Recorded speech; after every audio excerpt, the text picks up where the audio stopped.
No, nailed it, gang. God, I hope I get in. I hope I get it. I hope I get it. Oh my god, they did go live. We went live. Are we live right now? Yes. Welcome everyone to Camp Rock 3. Oh boy, Hi, I did the everyone. musical. Welcome to Cottonwood mini campaign in the Scion Demigod RPG thing. I was really taken aback by the entire chaos that just got onslaughted at me.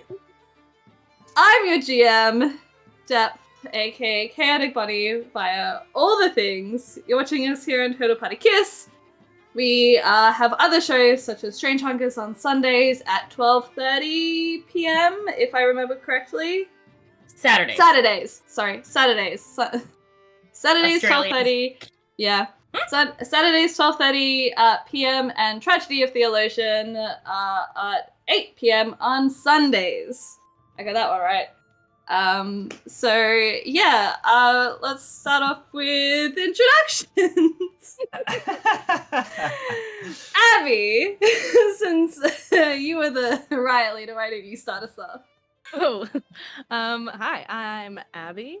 My pronouns are she, they. As you can see here, you'll get to meet my character, Phoebe. She, hers, Neo. And what else am I supposed to say? I don't know, so I'll pass it on to the next person. Serenity! Okay. Hi, I'm Serenity. You can find me on the internet as Clickety Clack Snack or Click Clack Snack if you're nasty. You can also call me by any pronouns. I don't care. She and Faye are preferable, but I don't care. I will be playing Dixie tonight. Are we seeing the child of who we are too? You can if you want. Okay. Child of Thanatos goes by she, they pronouns, and her name is Dixie. Amazing. Matt! Hello, beautiful, wonderful people. Hey, how's it all doing? Thank you so much for coming along and coming here to see us for the first episode. I am Matt. I'm Captain Crail on all things. I haven't done this in a hot second, you can tell. I'm Captain Crail on all things. My main thing is I GM SG the Animus, which is little stuff on the show, and then I also edit the podcast. It's really good, and I don't say a lot of things that I do is good, but it's a very good show, and you It should is do that. very This good. little beautiful little space opera. Thank you, Tim. I'm playing Noah. I'm they, he, with a preference to the they, and I'm playing Noah, who's he, him, and the child of Narcissus. If we're to say, there you go. If we're to say gods. Puja! That's me. Hey everybody, I am Puja. You can find me on Twitter at Puja and at Pujabberwocky everywhere else. I am here on this channel every Saturday on Strange Hungers doing the very creepy, spooky, horrific, gay things with my friends and other places on the internet doing gay things always. That is the through line in everything I do. And I am here playing Tahir tonight, whose pronouns are they, she. If you watched the one shot we did, you may recognize Tahir. But I have the memory of whatever the opposite of an elephant is, so do not hold me to anything I said in that one shot. We're basically starting from scratch, other than that their character sheet is the exact same. Tahir is the child of Aristaeus, who is a minor Greek god, and the god of cheese.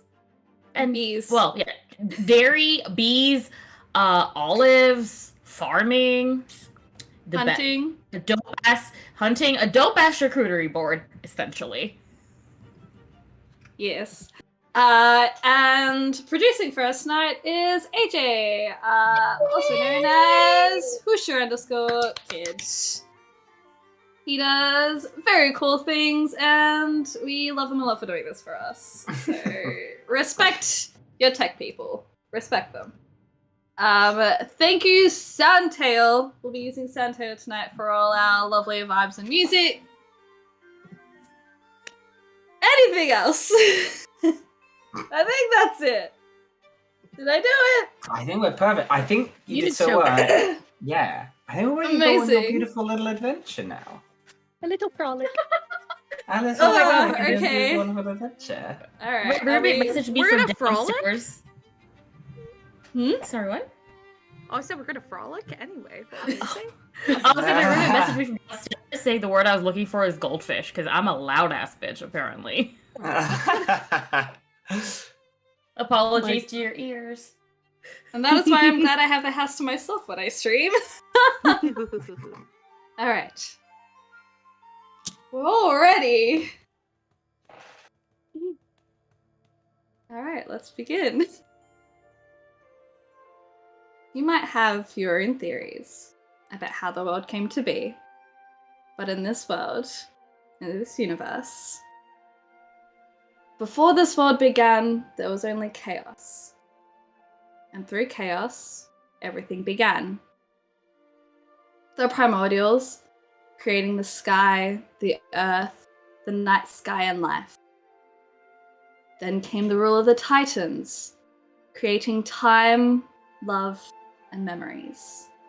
Before lastly, and currently, the Olympians sprang forth, creating seasons, fire, and thriving civilizations. The gods, with such power and divine domains in which only they can control, and have kept control all these centuries, one must wonder, how long can a domain last without their god? We start our story, as most stories do, with our heroes. It is the beginning of summer, and most demigods have already settled into their cabins here at Camp Half-Blood. Activities have started already, and it's Friday night, just after Capture the Flag. And after Capture the Flag is the Friday night bonfire, in which we all have our heroes sitting around singing songs and telling stories. Let's start with Serenity. Okay. Whereabouts are you sitting in the campfire? Who are you sitting near? And if you'd like to, describe your character. Sure. So I'd say Dixie is kind of sitting not like far away from other people, but not with a lot of like the main louder crowd. They are a little plumper, the age of 16, covered in freckles, and you see a lot of birthmarks as well. With this wheat-colored blonde hair that is shaved on the sides, but otherwise very frizzy. The top is kind of like a mulleted long mess. The only way I can describe this person's style of clothing is goth redneck. As you see, there's a like a Walmart brand like black shirt that's cut off at the sleeves with like a black Carhartt right on top of it, and then a black bandana around their neck. In all honesty, I think they're throwing things into the fire and watching them burn, just kind of listening in the background, but just like tossing things into the fire, kicking her feet while she's sitting where she's at and just kind of like watching. All right. Are you sitting near anyone, talking to anyone, or just kind of keeping to yourself? It's not that she's against it, but I just don't think they sat next to anyone. They're just kind of chilling. But if anyone sits next to them, they have this big old smile. You can see the big toothy grin with a big old like gap between their two front teeth. But they always have like a warm smile.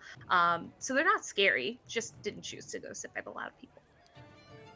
Amazing. And how do you think you first came to camp? What was your first summer here like? Their summer, they definitely hitchhiked all the way here. They not a ton of money and definitely a bargain shopper. Definitely once or twice, when they had to take the bus, faked something going wrong to get their bus ticket refunded. Just very frugal, but definitely penny pitching all along the way. She has been in situations before in her life where they have to meet new people all the time. So they're comfortable enough with saying their hellos. But finding people that are related to her was the only people that she really didn't know how to talk to were the children of Thanatos, and also the children of Hypnos, as they would technically be cousins, just not really knowing how to interact with people they're related to. But keeping to themselves just about the same, still really kind, just like, definitely had a hard track getting there. Amazing. Let's see.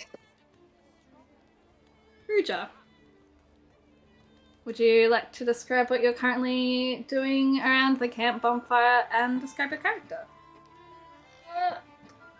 Tahir is probably helping kind of shepherd some of the younger children around. Tahir has been at camp for quite a while. They are 17 years old and have spent the entirety of the available time at camp. So, she's old hat at all of this stuff and has naturally fallen to taking care of their sister's friends. So, like, the youngest line of campers. So, Tahir probably hasn't sat down yet, honestly. It was just a lot of like, oh, let's pass the marshmallows for the s'mores. Oh, wait, no, somebody took your stick and ran away. Here, let me get you another one. A lot of that kind of stuff. But zooming out, you see that Tahir is basically dressed in your standard camp half-leg gear. They have green cargo-ish pants, something with pockets that are definitely large enough for whatever they might find roaming around outdoors, which is where they truly feel comfortable. And their orange Camp Half-Blood shirt is cut off at the shoulders, but not in a way that's meant to be deliberately cool, but just is cool because it was not intentional. Like, you can tell. You know when some people do things that are like, you're doing that because it actually works for you and it's not about the aesthetic, and that's dope. That's basically Tahir. I described this to folks in the chat. Tahir is very outdoorsy and naturey, but in a, like, boy/girl scout kind of way, not a hippie tree-hugging kind of way. Amazing. But physically, they are, I would say, like, probably 5'7", and long, dark hair that's usually just pulled up in either a ponytail to be out of their way, or braided if her sister gets her hands on it.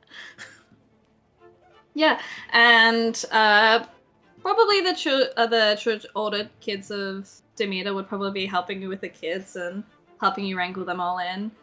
How do you think you got to camp when you first your first summer here? Their first summer here, Tahir, unlike several children of demigods, comes from a perfectly normal family. Aristaeus has been with their mother for Tahir's whole life.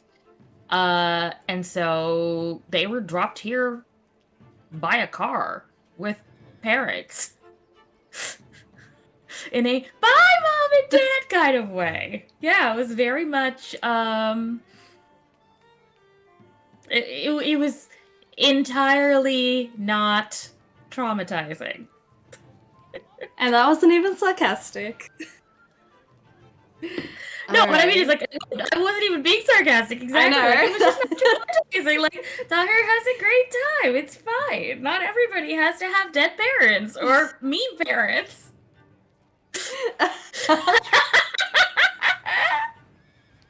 Abbey, how did what is your character doing around the bonfire? What does Phoebe. Zay look Phoebe. like? Phoebe right now has their long, kind of just dark brown hair in 2 French braids, meticulously done, and is walking around with her younger brothers like a mini entourage, just the 3 of them in formation. She's dressed in, like, you know how cargo pants are usually baggy? More like tailored pants that have cargo pockets, with the, like, orange shirt that looks almost ironed, 2 precise rolls, and has, like, a sweater tied in front like a preppy. And it's like a black one, and you're like, that's definitely a cardigan, and it looks kind of like a knit. How nice is that? And then the 2 younger brothers also have them tied, you know, being like, oh, that's our older sister. And then we go in a group up to people, and then we're like, do you want to hear a campfire story? Because we are the children of Phobos. Panic, fear, and rout. Amazing. Popular on Halloween. If there was camp at Halloween. Oh, you should come to our haunted house. We'll scare the life out of you. And how do you think that they got to camp in their first summer? Oh, a here? limousine. So there's rumors around the camp of whether or not, you know, they come from a wealthy family, or is their entire family that scary they can just get what they want? You don't know. But you, the DM, know that Phoebe definitely scared a limousine driver into giving her a ride. That they did. Yeah. Alright. Yeah. Why don't you describe Noah and what they're doing around the bonfire? Campfire, I should say. So, walking around the campfire, sometimes like flicking into like the main circle and then flicking back out again, is like actually one of the most attractive people you've ever seen in your life. And you can hear them strike out constantly. It is embarrassing. There, occasionally from behind you, you hear, you're sitting alone. Do you want to change that? No. Oh, cool. And then gets out and walks like, so I haven't seen you around camp before, and you are looking so. Nope, I get it. And then just bouncing around constantly to different people, describing, like they have this like the most I'll say about like their actual appearance is that they have like kind of shoulder length hair that's braided in a way around their head. Aside from that, you just like attractiveness is because it's different to kind of everyone, but it's almost like unanimous that Noah is a very attractive 17-year-old. He is 17, so he's an older teenager. Very well known for even striking out with the kids of Aphrodite, which is a feat in and of itself. Yeah. Is like actually insufferable. Is really Well, not okay. a nice person to be around. It is hard to strike out with the kids of Aphrodite as long as they didn't think you were prettier than them. And that is where Noah's problem lies. And even if that's not true, Noah will swear that is the reason every single time. And we'll just tell people... I'm just too hot for them. Yeah. Your lack of fear of rejection is honestly impeccable. And how do you think Noah came to camp in his first summer here? I was also going to say, in some form of limousine, arriving with their sister a few years back. And because of Phoebe's also arriving in a limousine but scaring a limo driver, wondering if the limo that Phoebe arrived in was Noah's limo. But yes. On the side of the road, the limo driver just picked up some random other teenagers and they all drove to camp. Oh, you're going to this camp anyway? Let me in the car. Literally just finger guns. Oi. The limo driver puts their hand. Look at you and I'm like, hey, pretty boy. Hey. Pretty boy, I'm this limousine now. I'm going to camp. Are you sure? Yeah, whatever. Noah and his sister Joan they're also known for their band The Arcs. That is I think Jonas Brothers circa 2006, 2007, like just getting to the point where they're like pretty well known. But oh shit. Outside of term time, he is definitely scoring some real shitty Disney Channel original movies. He's getting his money through that. Absolutely. Oh my god. Absolutely amazing. So too good. You're all kind of in your separate places around the campfire, singing songs, telling stories, some more scarier than others than what should be for this time of night with the kids still up. But you see as just over the hill, you see some more kids rock up because they're still rocking up. It's the first week. It's kind of the week that everyone's kind of trickling in. People are still greeting each other. And it's getting a bit late at night before you see Charon approach, the hero trainer here at Camp Half-Blood, and everyone kind of like hushes as he kind of looks like he's going to say something as he addresses all of the campers. Welcome, campers, for another summer here at Camp Half-Blood. Most of us who have been here before should all be here for another summer at camp. For those of you who are new here, welcome. If you haven't already been claimed, you should be so by the end of tomorrow. And to those coming back, welcome back, and we hope you have a fun summer here at Camp Half-Blood.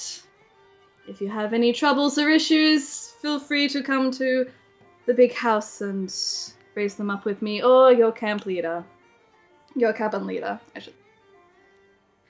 now. It is getting quite late, so if the little ones would like to go to bed, and you hear all the like little kids, aww, Honey and being with them, and the twins were kind of like a little bit more creepy about it. They just walk ominously, one behind the other, into the cabin. No complaints. Yeah, Honey kind of walks up to Tahir and is like, do I have to go to bed? Yes. You know how hard it is for you to get out of bed in the morning. I'm like 10 though. I'm almost old enough to stay up really late with you. You are almost, but you know what you are old enough for already? What? For the snacks I left for you next to bed. That's Okay. right. A bedtime snack. Go, go, go, go, go! Okay, and like immediately runs off to your cabin. Now that it's just mainly the teenagers that are about 14, 15 and older, any of you doing anything else during camp, or are you just kind of talking and settling in? Phoebe goes over to my dear friend Dixie, but not goes over in a normal way. I stand behind her, staring at the fire, slowly inching closer until she can feel my presence. Dixie, why don't you roll a perception awareness for me? Yes, best first roll. Can you feel your friend creeping on you? The whole process takes about 25 minutes as they slowly approach from the darkness. Oh, you're muted. I know. I don't know how to work my mic. So I have no awareness, but my perception is 3 dots. So does that mean I roll 3 dice? Yep, 3 dice. And anything over 7 is a success. I got a 9, 9, and a 7. So yes. All successes. Nice. So you're just kind of throwing things into the fire and watching them burn. And you get to where about Phoebe is kind of just behind your head, just out of your periphery, but you do feel the hairs on the back of your neck stand up as there's just the slightest little bit of wind on this still, like, summer night on the back of your neck.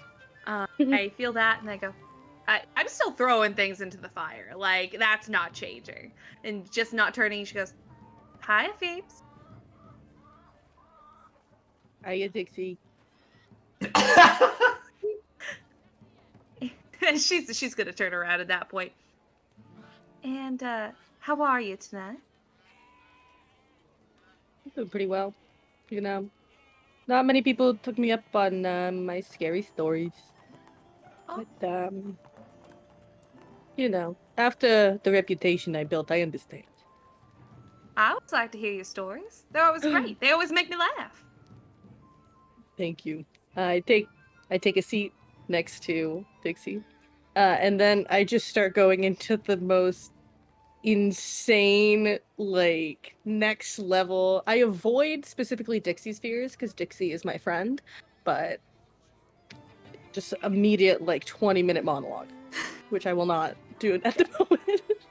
I will be patiently waiting for this later recorded and sent to me so I know what this conversation is. Let me write that down. Okay, make sure. No, she's gonna laugh. The things that would normally be scary to a lot of people, she's just gonna she's smiling. She's enjoying it. She's offering she's offering Phoebe things to throw into the fire while we're just chilling. Anytime something, like, is about to touch Phoebe's hand, takes it and throws it immediately, not taking eyes off you telling the story. Perfect aim. She's gonna start handing you things that are hard to throw just to see how well you can throw them. So there's gonna be people who are like it's like she's gonna lean back. Hey, can I borrow this? And then she's just gonna grab something like a little, like those little, like, plastic cups that just are, like, really hard to throw and just start, like, handing things that people don't need. As soon as you start throwing anything like plastic into the fire, the kids of Demeter are definitely starting to give you a little bit of a stink eye. I'm like not even looking because I'm just like, yeah, if it's plastic and I realize it's gonna have a hard time due to like airflow because it's like if it's a plastic cup, Who then it's brought like plastic here, first of all? Oh, like no, like one of those like wax cups, I should say, like those plastic Wax cups? like, Okay. paper wax Okay. cups. oh, Yeah. paper, yeah. Like Yeah. literally a Dixie Like a cup. I Dixie just cup. didn't want to say a Dixie cup. Yeah. Anytime it's like that, I take it and I I twist thought we're it. burning And then solo I cups throw here, and I'm like, oh god! Oh, yeah, we're Or- partying. Let's go, solo cups. No, Dixie Yeah. cups. it. Yeah. Okay, Twist, good. throw. You're just chilling. All right. Noah and Tahir, what are you guys doing in the meantime? Well, what is Noah doing? It's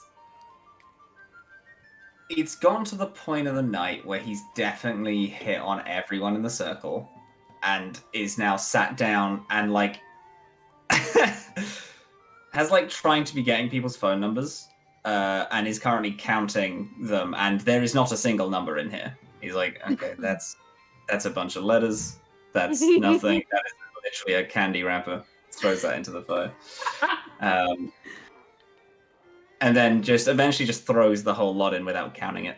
And it's probably just like,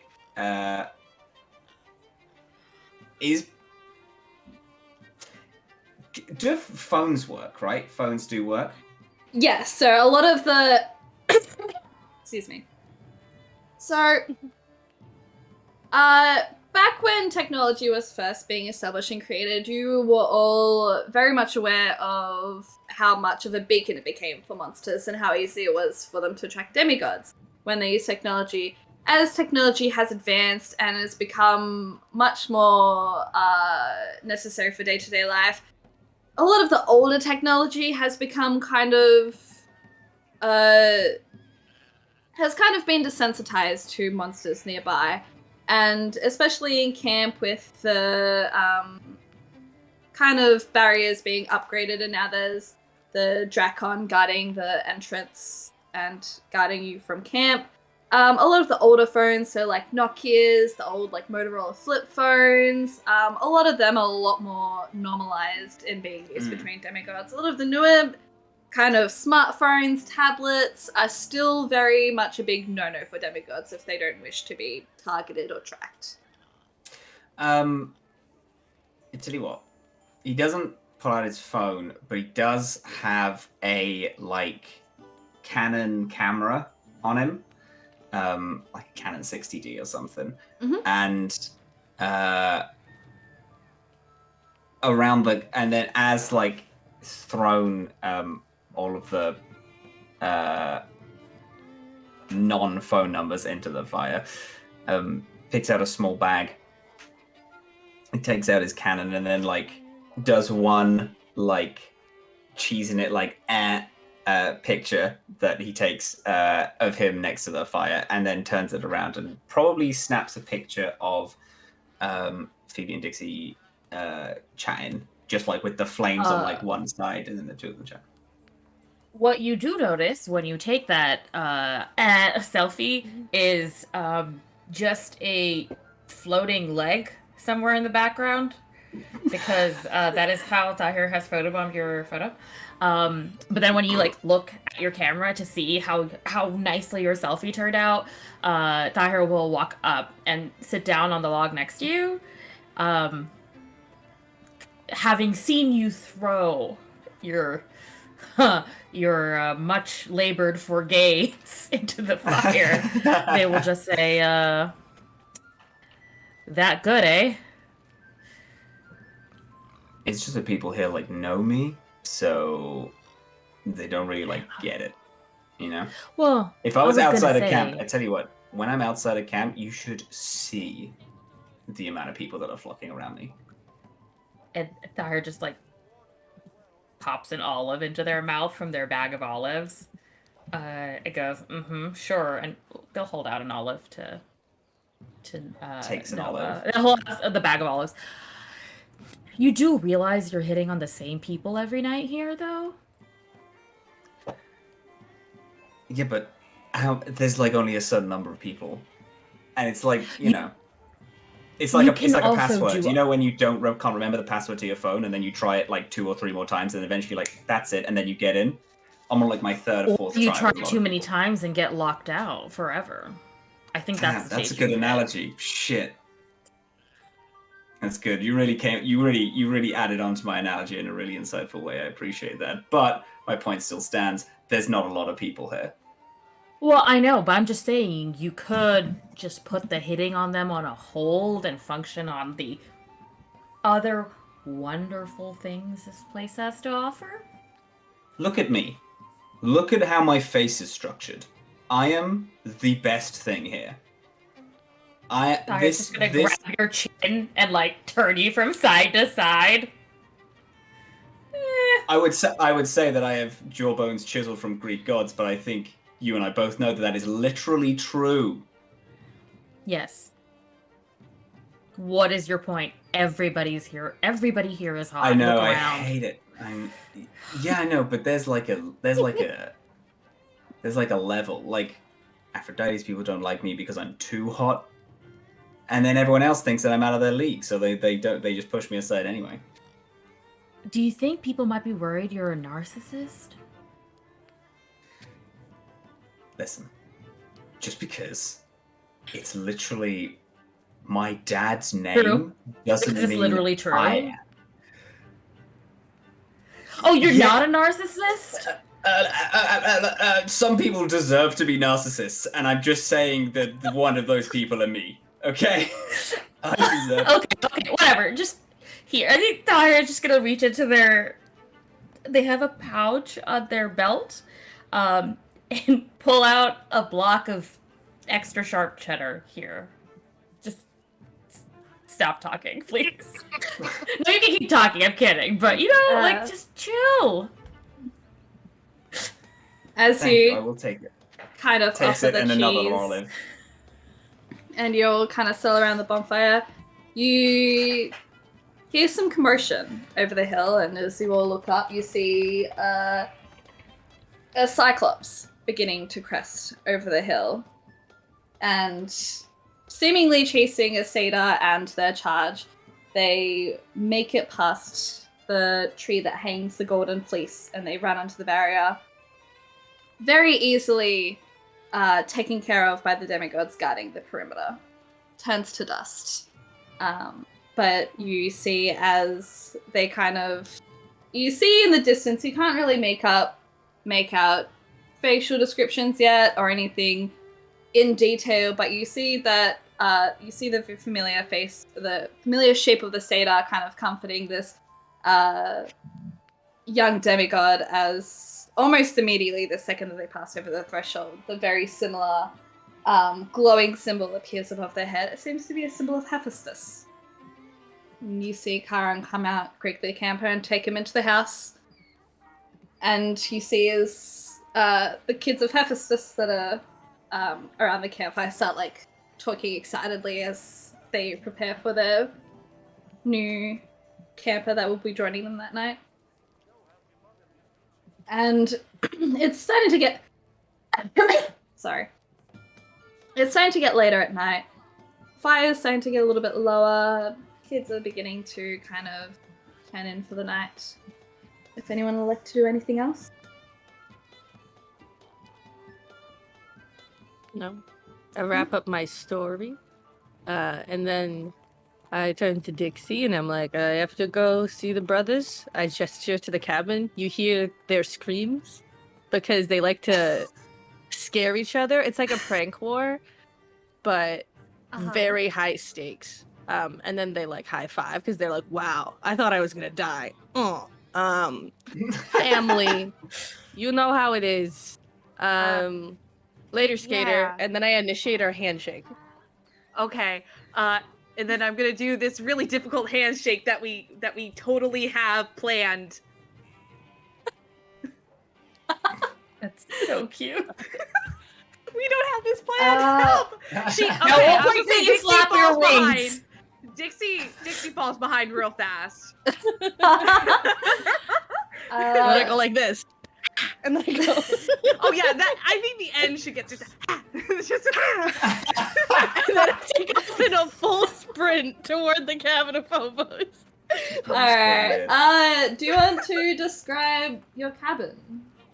What does your cabin look like? So, entering the cabin, it doesn't enter to a main room. It's just one long hallway.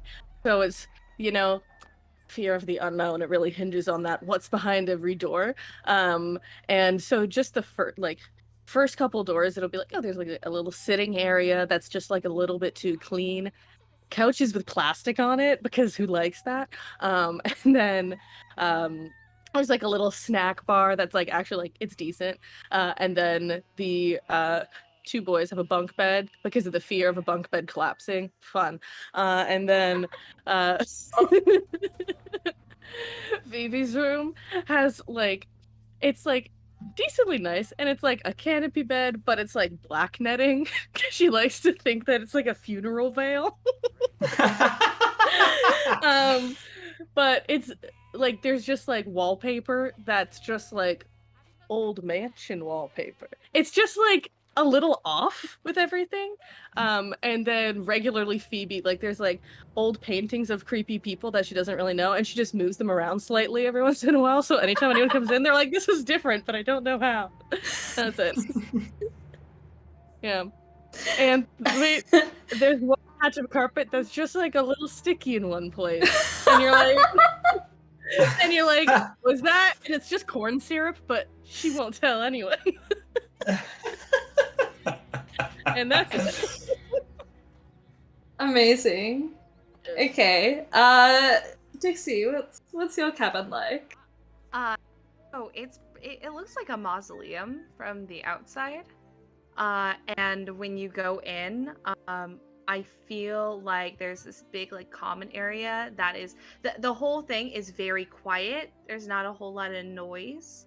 And whether it's her like not paying attention and not like looking for people, but like other people kind of just stay out of Dixie's way. So it seems to be generally very quiet when they walk through.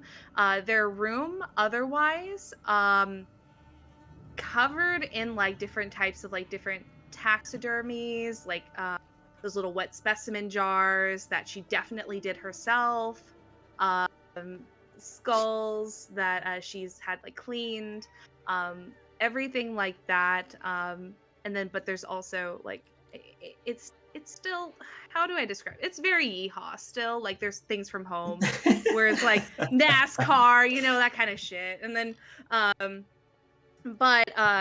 she doesn't really spend a lot of time in here. It looks kind of more like a collectionary area. She really only uses the bed, puts things up on the shelves to show off, and then doesn't do anything else in this room, or doesn't really pay attention. All right. Yeah, you settle into bed with no issue. As does Phoebe, I forgot to mention. Noah and Tahir, are you both also heading back to your cabin to bed? What time is it? It's getting pretty late, probably just past like 10 or 11. I think Tahir's at least gonna leave the campfire to go check to make sure Honey's asleep. But they might not go to bed yet. They might just walk around camp. They like it when it's nice and quiet and trees and stuff. Well, as you go check on Honey, make sure she's passed out. Absolute little kid, starfish, sprawling, snoring a little bit, with some candy wrappers on the Adorable bed beside her. But would you like to describe your cabin? Sure. Tahir's cabin is... everything is tessellation of hexagons, essentially, because, of course, everything is beehive, honeycomb themed. And so you see that the floor plan is that way, the windows are that way. There's interesting patterning in the ceiling. There's this one window behind a massive table that is just perpetually filled with charcuterie and olives and jams and honeys and all of the fresh foods, because there's a big perk to being friends with Tahir, and that is access to this buffet of snacks at all hours of the day. But behind it, there's this what is kind of the centerpiece of this cabin. It's an amber, like a honey-colored wall that looks like it's made of. It looks like glass, but it might be solidified honey. It's hard to tell. It obscures the beds behind it, but it also has this super expensive Vegas casino interior thing going on. Like it stands out, and it makes for a very upscale experience at the charcuterie board. And what you do notice is that Tahir has not yet managed to get Mr. D to give us an endless supply of wine, because then this would be perfect. He's hateful. Yes. With Mr. D's curse of never being able to touch wine and the fact that you're all underage teenagers, wine is very hard to come by. But every now and then, as teenagers do, they do manage to get their hands every now and then. Yeah. And you just walk around camp for the rest of the night before settling down? Yeah, they'll just go into the trees, probably climb a tree, check out the moon, say hi to an owl, I don't know. Amazing. Noah!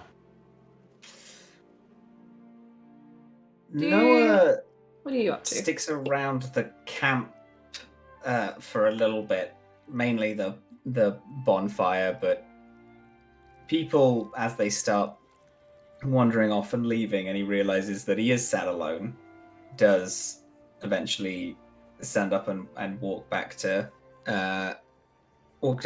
his bunk. It's dressed up extremely fancily on the outside, and when you walk in,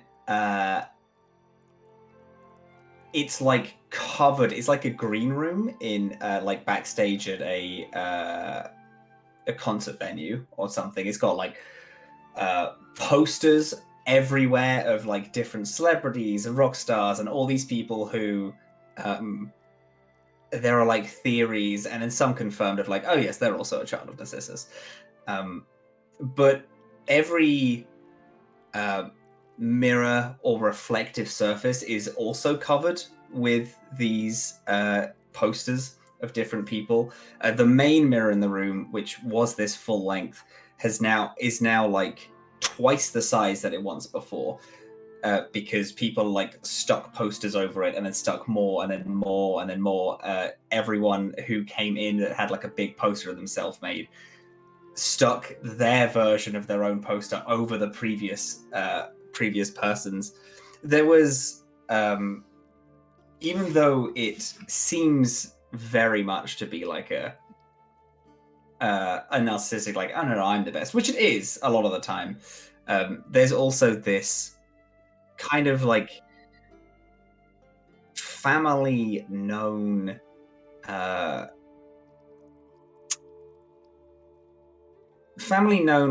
like saying, which or less saying, more just like a thought process of don't fall in love with your own image is definitely a thing that all of the family take, because that's how, you know, Narcissus came to be. There's not a lot of beds, but next to each bed is a vase of daffodils, which is from the Narcissus gene. and I believe Noah's sister Joan will probably have already settled in for the night.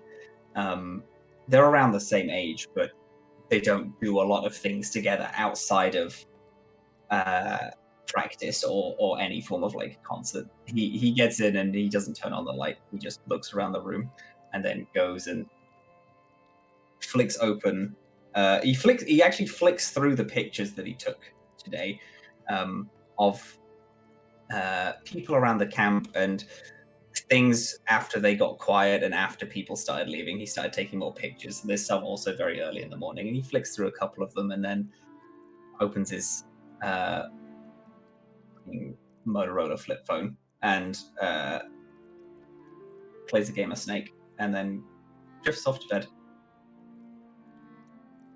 Amazing. So, as you all settle in for the night, you all find sleep quite easily. It's been a long day. Some of you saw from playing around in Capture the Flag. Some of you were on the losing team. Some of you were on the winning team. But as you all kind of fall asleep for the night, Noah,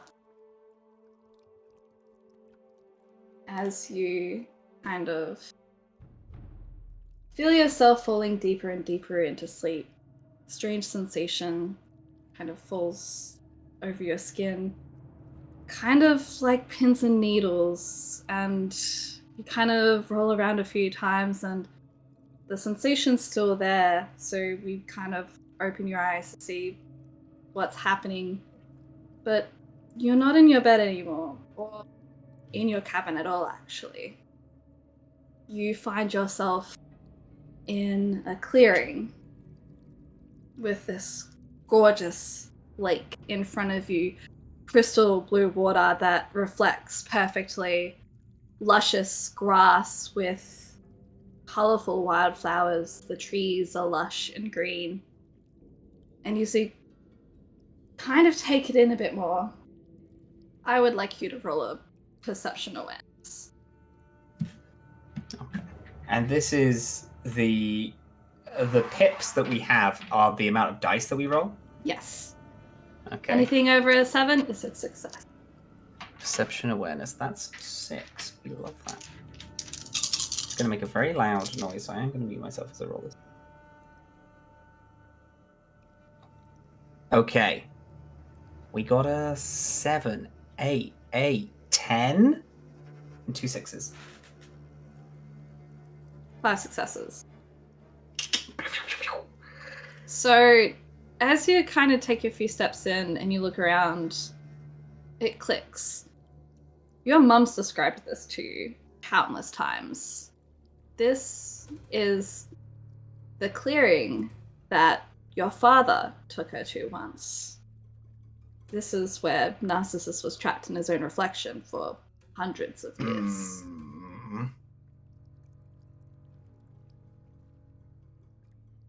Okay. Can they control themselves in this? Yeah. Don't look in the water is all they're thinking. They're like, nope, no siree. Gets blinders on, puts their hands like underneath their eyes so they can't see. Like there's no reflection is getting to them. Calls out for hello. Hello, hello. It echoes.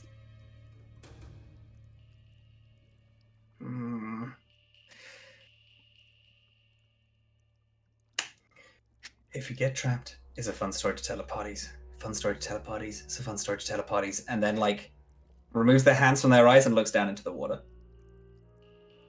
All right. I would like you to die. To roll a charisma. Charisma integrity. Great. So that's a 1 I'm rolling. I have 1 charisma. I strike out a lot. Oh, but gamer, that is an 8. That is a 1 success. All right. As you kind of look into your reflection, you can't help but look at how gorgeous you are, but you kind of glaze over that. You have that chant in your mind, don't get caught, but kind of like underneath the water, you see something underneath. And as you kind of lean forward, your hand slips and your face falls into the water. And as you open your eyes, you kind of see you're looking up, but you feel like your body is still kind of in the water. But as you look up, you see figures. Dark silhouettes. You can't make out any distinguishable features. You just see two figures and a larger form towering over them. And voices start to leak in. Kind of like you're tuning a radio as you kind of focus. And you hear the voices kind of gain clarity, lose clarity, before words start becoming legible. You hear this masculine voice. I speak up. So what do you say? This is an awfully big proposition. Well, if you agree to help us, it would be an awful big help to our cause. So? And suddenly, as you're kind of looking up and you're still trying to focus, it looks like someone splashes their hand onto the water and you rip your head up out of the water. And in that same moment, you're awake in your bed in cabin. Demons are here. Demons. Leaps out of bed. Runs to the door. Joan, kind of at the sudden shout of demons, is like woken up like, what? What do you want about? There's demons in a lake. In Dad's lake, there are demons there, and they're trying to make a deal, and they're gonna do some demon shit. And what? I'm here to save the world, motherfucker. Get ready, sit in that bed. Your main boy has just become the #1 star in this family. Fuck you, sit down. He's trying to open the door, but has locked it and has forgotten that he locked the door. And then oh my god, the door's, oh no, wait. Okay. Joan falls back asleep, can't be bothered with your shit. It's just like, okay, something's going on. Alright. As you kind of like open the cabin, you see, you kind of like looking around, kind of, you at this point where it's like, okay, you know that there's demons in Dad's lake. What are you going to do next? Demons. You kind of look around. You spot Thanatos' cabin, and you see someone running to the door. Start banging on it. Dixie. You wake up to this loud banging on the door. Like, just banging on your door, and it wakes you up and it wakes up your siblings. She'll get up and just kind of make sure, dress fine, kind of shake her hair to make sure it's slightly presentable, and just open the door. Yeah. You see disheveled is Rachel Dare. You know that Rachel comes to camp most summers, if she can, between schooling and such. And she looks like she just got out of bed. Hair and absolute, like, curly people after waking up, their hair is just a mess. It's a nightmare. It's just sticking up. We're matching. I think, like, and you don't know what you're doing. Thank you very much. And you see there's still some, like, remnants of paint from when she was painting the night before and just didn't wash it off before she went to bed. But she's like, I'm sorry, and suddenly, like, she straightens up and her eyes glow green as green smoke starts to tumble out of her mouth.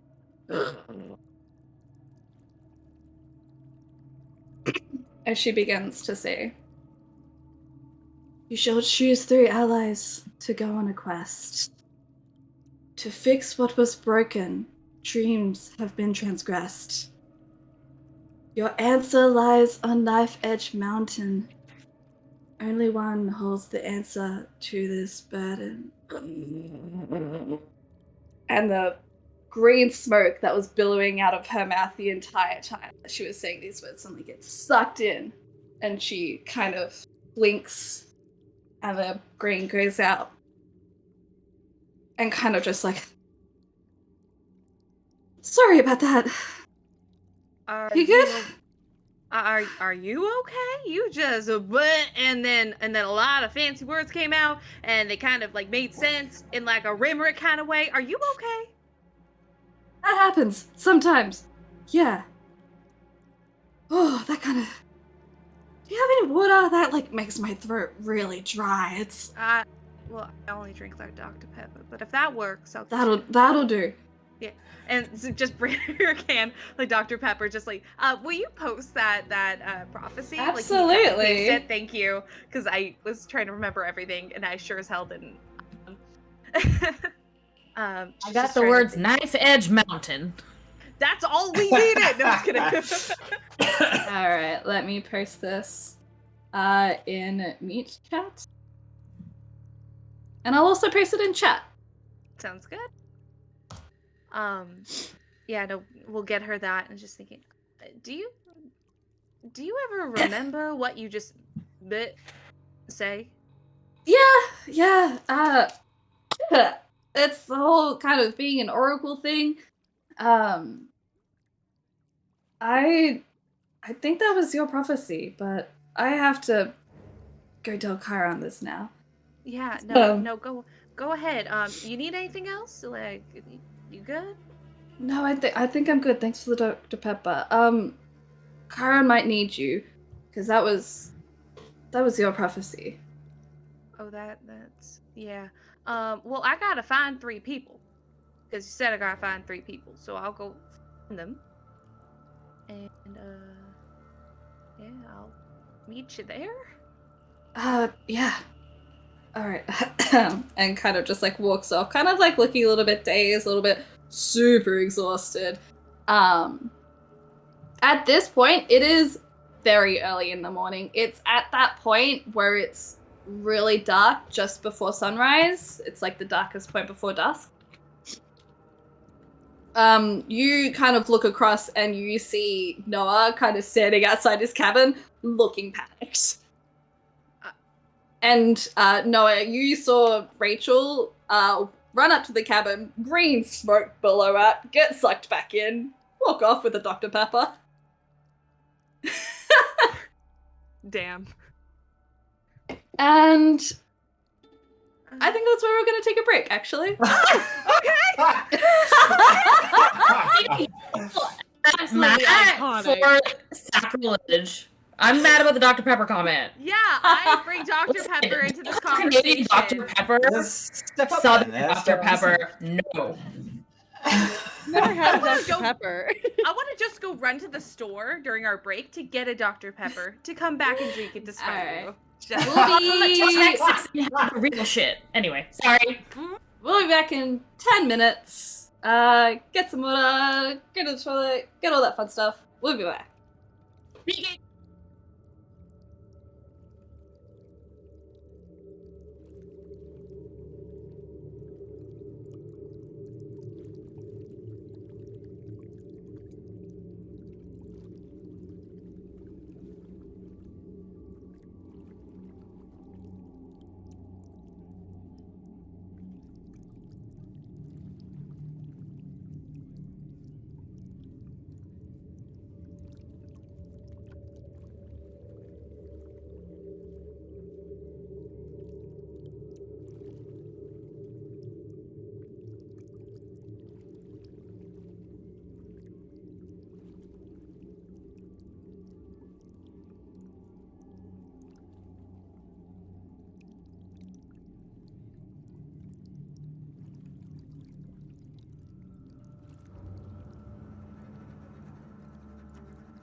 Intermission is over. Intermission is done.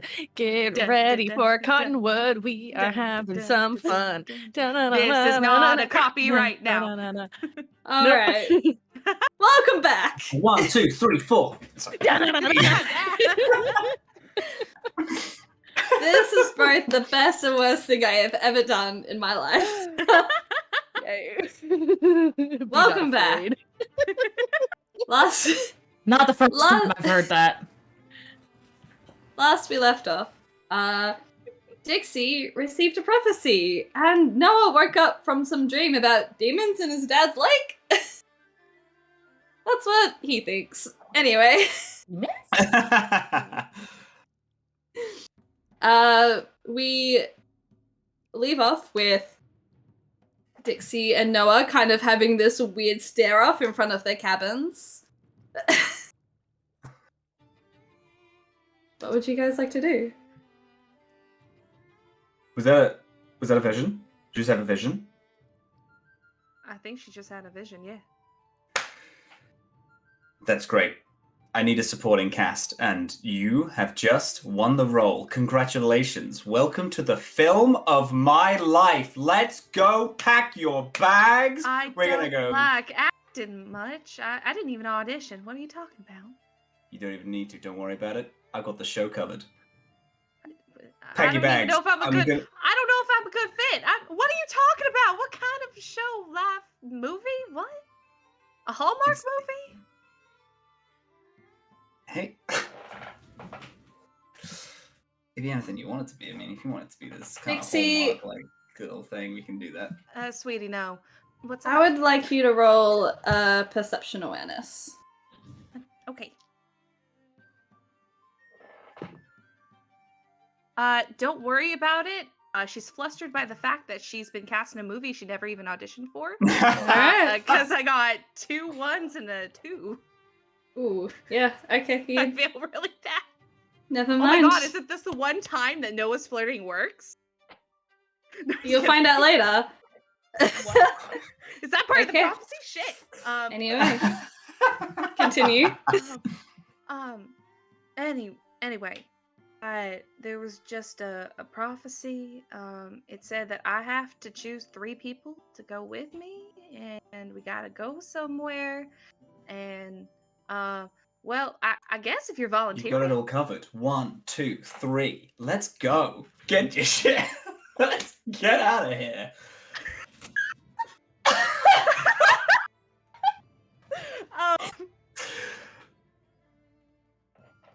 One. You're 1. I know Narcissus knew how to count. 2, 3. No, 1. All 3 of the people are here. The party is ready. I'm just gonna Tahir's probably a really good person to bring with us. Let's go and just ignore everything. I don't bring Tahir. She mellows me out so much. You need it. Really bad. Hey, no worries. After we're done with this prophecy, we'll talk more about whatever kind of movie you're making. Go from there, it's fine. We're not forgetting about you, sweetie. Let's go. All right. We're gonna go to get Tahir first, and then we'll go get Phoebe after. Because who else am I gonna bring but my best friend? Oh, God. We're gonna have a whole party of weirdos. It's fine. It's you and your friend are very off-putting. Your friend also, like, Phoebe got into... I met them by them just getting into my limo and then threatening my life with a finger gun, but it was scary at the time. I didn't know what it was. That's hilarious. Maybe we should make a movie about them instead. That sounds a lot more exciting. Yeah. People love a spin-off. I guess we could do that, but for now, let's get the group and the party and whatever, and then we'll set off. Hey, listen. I know my strengths. I work best as like the front man of a band. So if we have vocals, bass, drums, all that stuff. And if we're in, I know you've showed me your guitar many times, and yeah. I don't want to hear Wonderwall, but I really appreciate it. We got things to do. Yeah, I just mean, you know, like there's the band metaphor in it. It's fine. We can keep going. We can keep No, it's moving. We okay. can keep moving. We can keep Oh, talking about honey, it. As we go. I know you're talented. We get it. You Thank are. you. Thank you. Yeah. Okay, let's go. Just walks. Okay. All right. It's like everyone they pass is like going on the quest.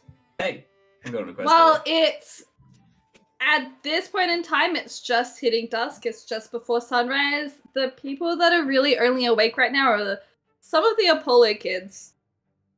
Because Hey, they Apollo's always. Hey, Paul's kid, go on the quest. See you later. You get like a weird look, and then like whispering sets in because quests are a big deal here, and the fact that you of all people are turning around and saying that you're going on a quest is going to spread quickly. She's going to notice this attention and get too close for how close Dixie should get to Noah without Noah getting the wrong idea. Just like grab his arm and go, I need you to stop telling people. Please. We don't want to draw any more attention. Or at least I don't want to draw any more attention to myself. No, you're right. I apologize. It's better that they find out naturally. Mm-hmm. No, I agree. So let's just keep it a secret. Yeah, if it comes up naturally in conversation, then. But otherwise, we just don't. Okay, then let's just not talk to other people. Yeah, no, sure, absolutely. Yeah, so then Yeah, it will fine. only naturally come up in conversations we won't have, right? Well, I'm not saying if we do or do not have a conversation, but if someone asks, you know, if we're just talking to someone and then it's like, oh, hey, how's it going? Hey, it's going really good. What are you up to today? I'm on a quest. It's like naturally it just comes up, you know. Yeah, for sure. But if you don't talk to people, then it won't come up naturally. Yeah, no, sure. Hey, Apollo's kid. Hey, how you doing? What are you up to? You good? You having a good day? I'm just gonna grab his arm and just pull. Like, okay, let's go. All right. You quickly run. It's not hard dragging him away from the Apollo kid because the Apollo kid definitely had the look of, oh no, Noah's gonna hit on me again. And it's kind of Boom, But save the kid's life. You make it to the Aristaeus cabin. And Puja, you're not Puja. Tahir, you're waking up to the sound of knocking. Tahir, unnaturally fast, that door opens. Almost like, mornings are their thing. Just like You pulling. can't be a nature person without being, like, super into sunrises, right? Has already been up for like 4 hours. Yeah, that's hiking time. I get it. Yeah, exactly. It's just like, Yeah, Tahir just opens the door. Yeah, you Hello? open the door and you see a very disheveled Dixie and Noah. They both look like they've gotten out of bed. They're not even out of their pajamas yet. Is But like everything weirdly, okay? Noah's pulling it off. Noah's weirdly pulling it off. Like they're like very tired, but like still kind of feeling it. Look is going on. like, The Hollywood just Whereas, gotten out of like, bed. Yeah, I woke up like this. Like, yeah. Yeah, Tahir's in like a fresh, still cut off sleeve, camp half-lit shirt, shorts, and hiking boots. Like, oh well. what? Are you lost? Why are you in pajama? What's happening? Well. What did you do? Hey, it's gonna come up naturally in conversation. Noah, feel free. Go ahead. Yeah. It's not what we're doing. It's what we're about to do. Because we just got invited to a quest, baby, and then like tries to like walk in and then I'm yells it in. sleeping. We're on a quest. There's a quest. It's. And Tahir just puts their hand on Noah's chest and pushes him away. Honey's sleeping. Tahir, make a perception awareness roll. Ooh, sexy. Okay, so I have an epic box in perception. Mm-hmm. How does this work? It's an automatic success, so you already have one success under your belt. All right, perception. All right, so then I have many perception die, And then awareness. Okay, Mhm. I have several of those too. How do I roll this many die? Okay, so 1, 2. Wow. Okay, 2 9s and 3 10s. Ooh, Jesus. let's go. Okay. No What's that? ones. Ooh, you like. So hang on, 6. Yeah. It's 9 successes, so you success the threshold by 3.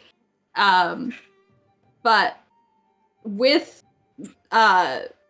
Noah's loud like baby and like the knocking, as well as Honey also being a morning person, you know that would absolutely wake her up. You turn, she's still fast asleep.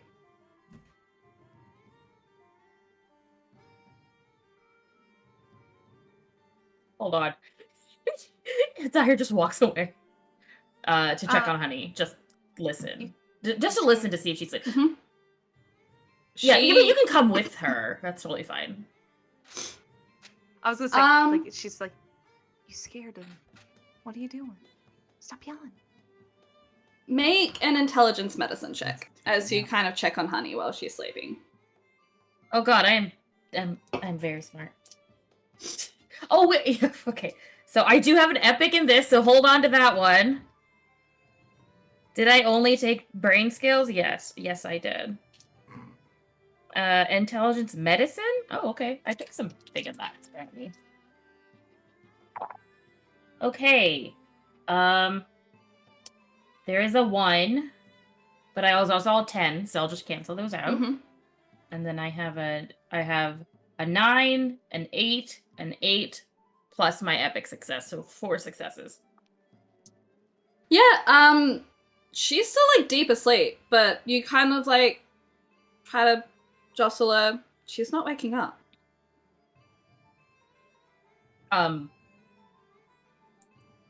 Tahir will look to the other two, kind of panicked. My sister's not waking up. Can one of you try? Before I panic? I will do it because she looks over at Prince Charming and goes no. So, Noah's absolutely filling up a bucket of water, like ready to just chuck it on him. I was like, all right. That's a much better idea than what I thought. Be like, but it can't see you wake up. No. She's 10! I know, it's gonna be like a kiss on the cheek, but more like trying to wake her up because, like, oh, cooties. Like, you know, just so, that's yeah. actually smart. Yeah. Mm-hmm. You Can I investigate instead? You can, absolutely, if you want to roll an intelligence investigation. Okay, so I have 4 auto successes. Ooh. Yeah. That's hot. Yeah, that's meaty. She's smart. 1, 2, 3, 4, 5. Do I count all no the unsmart people?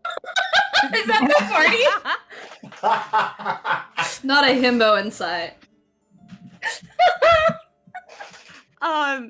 Question. Mm-hmm. So I have like 1, 2, 3, 4, 7 pegs in intelligence. Do 4 of them I just don't roll because they're successes? Just roll whatever is the circle one. The square one you don't roll. That's just an automatic. Does that make sense? Okay, I'm there with you. Yeah, you add the squares on top of your circle die. Perfect. Sweet. So many. So many here. Yeah. Okay. 1, 2, 3, 4 successes. 5. Sorry, 6 successes plus my 4, and then I do have 4 failures because I rolled a 1 and 2 3s. So Alright. 10 successes, 4 failures. Alright, cool. Yeah, you try. Honey is deep in a deep sleep. Not like REM, about to wake up. Deep sleep, and she's not waking up. She's asleep. Alright. This is a problem. We need to go. We need to go. We need to go talk to an adult. We need an adult. Well, we gotta get one more person, cause Rachel, you know Rachel, big curly hair. She walked up to me this morning, which is why I'm still in my jammy jams, and it's told me that I need to grab 3 more people. I got a prophecy. Ta-da! No, that's what. A prophecy. Does it have to do with sleeping? I don't know. It was something about well, it said dreams were transgressed, so possibly. Okay. But we gotta go to a mountain. But we need one more person, and I figure with our brain and Noah, we should get someone scary, kind of like an attack dog kind of figure. So I figure Phoebe would be the best fit. You're not wrong. Phoebe would be the best. Let's go. And I think just marches out. And as we're marching out, because I'm a dick, I'm gonna do this. Tahir leads over to Dixie and is like, Phoebe, I get, but are you sure about it? Well, he came up. Look, he was really sad because he's making a movie, but we can't do anything about the movie right now. By the way, I'm already cast in something. I didn't even know. I didn't audition. Oh, congratulations! Thanks. I don't even know what it is, but anyway. So he said that he was going to come along, but he tried to make himself all 3 people. If you saw him do the 1, 2, 3, but I just figured it'd be great to bring him along. That's anyway. What that was about. Yeah, he said he was excited about something. We should probably him about that, because I'm sure he's not just all fluff up there, so he's probably actually excited about something. Hey Noah, what are you excited about? I got a vision. I'm going on a quest. This bad boy has got it all. Has got the looks, the charm, the ability to get the quest from the gods. Everything that you could possibly need in one package. I had a vision this morning, and I woke up. Yeah, I did. I had a vision this morning. Dixie got the quest. I got a prophecy. That's different than a vision, right? Yeah. Yeah, like an add-on to mine, because mine was first branched off into that one. My dad's I'm just lake. saying, I don't think they're going to send us anywhere. They're not going to send us anywhere based on a dream. They will send us somewhere based on a prophecy. So I think a vision. First of all, please watch your language. Second of all, mine was first, and mine had demons talking about making a deal or something. Ooh, with whom? A really tall, shadowy figure. That super descriptive. I feel like everybody in our history. I don't know. Describe a shadow.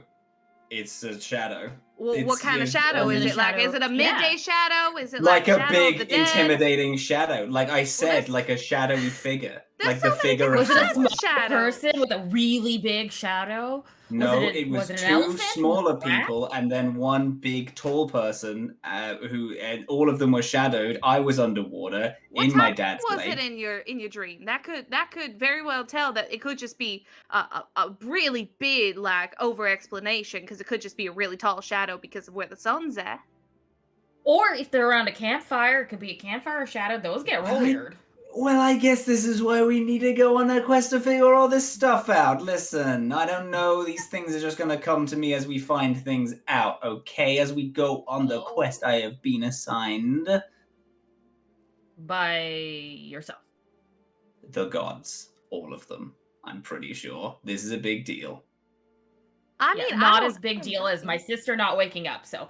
No, that is a big deal. Hey, listen, let's not say that I didn't say that was a big deal. I do very much care about that. Yeah, we should be getting an adult. I don't know how to deal with that at all. That's way out of my wheelhouse. Let's get... You know what? Phoebe might be able to scare her awake. She just might have nightmares for the rest of the week after. Worth it. Let's go. Alright. We'll just give her a lot of cheese. As you all leave the cabin and head over to Phobos' cabin, you know that a lot of the underworld gods are kind of grouped together with Hades, Thanatos, Hypnos. Tahir, I will say, because you rolled such high perception on your 2 previous rolls with Honey, that I'll give you this one for free. As you walk past the Hypnos cabin, you look up, you know their symbol above their door is a piece of cottonwood covered in the river leaf that drips water into a bowl. The wood doesn't look quite right. It's cracked. That's weird. Huh? And am I smart enough to know what Hypnos is the god of? Yeah. Real smart. Yeah. Okay, just checking. You know all of the gods' domains. You've been here for years. You were here when the cabins Okay. were built. You even helped out with some of them. You know that Hypnos' cabin is dreams, memories, sleep, and you know that cabin, super dangerous to be in, because if you go in, you're absolutely going to have the nap of a lifetime. But you've never seen, in the years that you have been here since the cabin was built, that, like, cottonwood is straight from the underworld. It should never be damaged, rotten, cracked. There's just a split right on the edge. Not super noticeable, but for your keen eyesight, especially kind of hyper aware now with your ADHD kind of on overdrive, with Honey not waking up, with the quest and the vision, you're kind of hyper alert, taking in anything and everything, and spot that piece of wood. Coming to like a metaphorical screeching halt, hands out to the other 2. That's new. And that's a problem. That should not be happening. That wood is from the underworld. It should not be splitting. And if Honey's asleep and maybe Hypnos is involved, shit. We need an adult. Let's get Phoebe and get an adult. If Hypnos is involved, that would make sense why I got the quest, I guess. Thanatos, Hypnos, twins. Right. Oh, yeah. Yeah. Uh-oh. What? Maybe Are you... Noah goes up to the Hypnos' door and starts knocking on it to see if anyone answers. Don't go inside. Don't go inside. You see... Oh gosh, I have forgotten his name. Give me 2 seconds. We're coming, Phoebe, no. we promise. I feel like Phoebe's just gonna be standing behind us going, I heard my name. Oh, well, we have mentioned Much Phoebe's name like- a couple of times. If Much that's like the If we say it a creature few from times. It Follows. Yeah.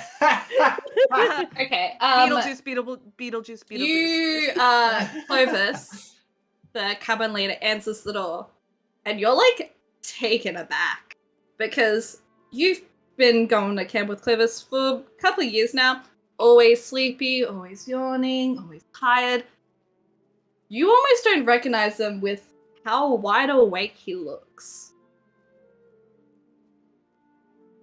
No matter how much coffee he's drunk, no matter how much caffeine he's had, he's never looked this awake in his life. Hey, You're looking weirdly well. I'm feeling weirdly well. And you, What's like, that? look into the Points up to cabin. You look into the cabin and, like, the kids, the other, like, 3 or 4 Hypnos kids are also waking up. Weirdly, like, well, it's still sunrise at this point. They don't get up till noon, but the second you answer the door, like, he looks wide awake and refreshed, and he, like, looks up, and you kind of see this, like, flash of panic in his eyes as he, like, turns to look back inside the cabin, where there is another branch of cottonwood kind of hanging over this mantelpiece that has kind of foliage on it, and the foliage is dead.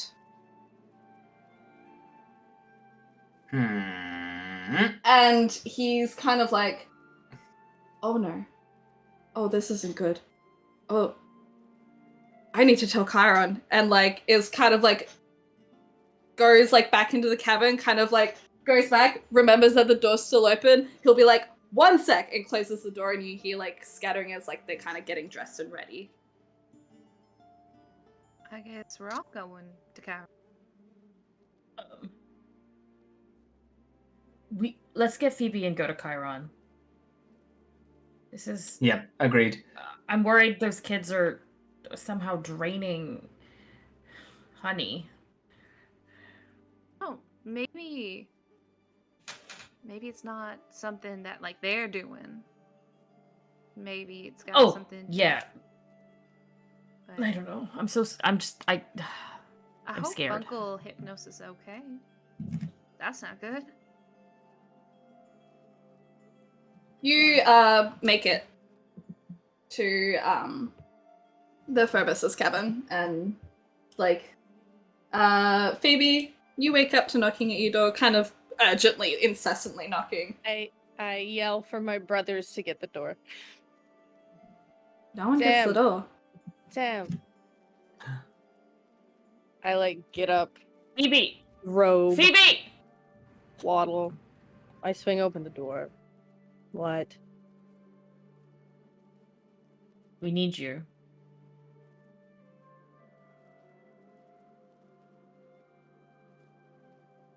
For what? No, noticing that Dixie hasn't immediately spoken up. Tahir's like, Wait, she's gonna go to Noah. Noah, what are we doing? Hey, yo, what's up? This is the deal. There's a Oh. quest. I've been invited on a quest. What's the don't give me that look? First of all, you can't moan like that. I give you a lift every single year. Second of all, there's a quest. I've been invited on it. And then afterwards, Dixie was invited on the quest by the gods, not by me, but I guess they're cool, so they can come along. We're making a party. Everyone's asleep. It's pretty fucked up. There's also Oh, and do you want to come on the movie, quest or but- whatever? Oh, yeah. You're all starring in the story that is my life right now, and it is a pretty big honor. So if you want yourself to be played by an up-and-comer and not a forgetful nobody, then join us right now. It is a choice, My but biggest I understand fear. that I know, right? it's a choice, If you but just- Dixie's come along, and Dixie demanded that you come along as well. So Uh-huh. No, that makes sense. I look at Dixie and I'm like, thank you. It is an honor. But really, You It's a lot got of- hey, you got to come with us. I mean, we have Smart, we have Noah, yeah. the whole package. everything, kind of, and now we need my emotional support attack dog. That's you. Every single year. You always know just what to say. Okay. Oh, shucks. Okay.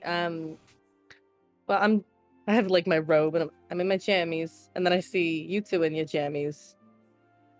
We're not getting changed. I guess it's urgent. Okay, and then I just like waddle. I'm dressed, but... Yeah, Tahir is the Do you only have one that's dressed. Do you have an oversized, like, black velvet, like, robe you throw on over your jammies? Yeah. It's okay. like luxurious. Draping has a giant hood. Now that I'm walking outside of the thing, I like put the hood on so it looks like I'm wearing just like this big cloak, but it's fluffy. And then when Little you say bunny slippers? like yes, bright pink fluffy bunny slippers. Yeah. And then when Tahir says I'm dressed, just like the worst death glare.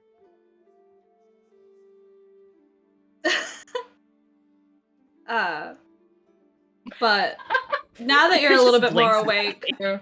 you notice that your twin siblings, Tim and Tam, I'm leaving. I'm out of here. I'm leaving. never got up to get the door, even though you were waiting for them and they didn't get up. Yeah. So I'm about to shuffle. I'm like, you said people are sleeping? Yes, my People sister are- Honey did wake up this morning. I don't think the twins are waking up either. I like run off, go just check in, peek in the room. Dead I see asleep.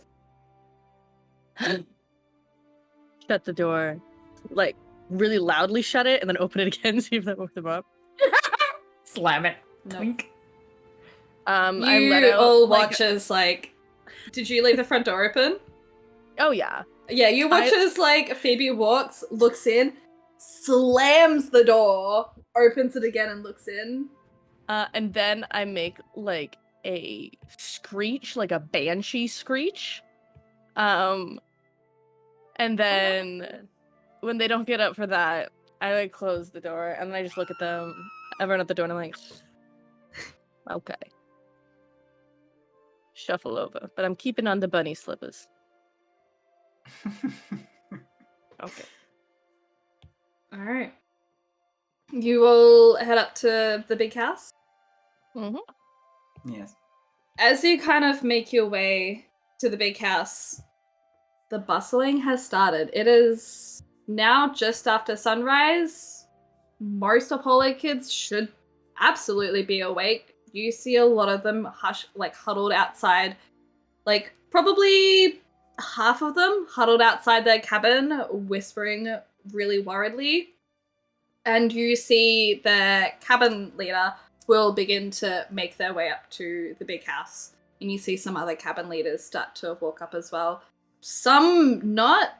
Some cabins are sending up normal camp demigods instead of their cabin leaders. But you make your way up to the big house and you see the leader of the Aphrodite cabin is like fretting, looking gorgeous, but hasn't gotten ready for the day. Kind of like gorgeously woken up, barefaced, but is in like one of those very pink satin sleep gowns, and like turns to you guys. Are you guys like do you have guys that can't wake up in your cabin too? Yes. Yes. Okay. Check, but No. probably. Right?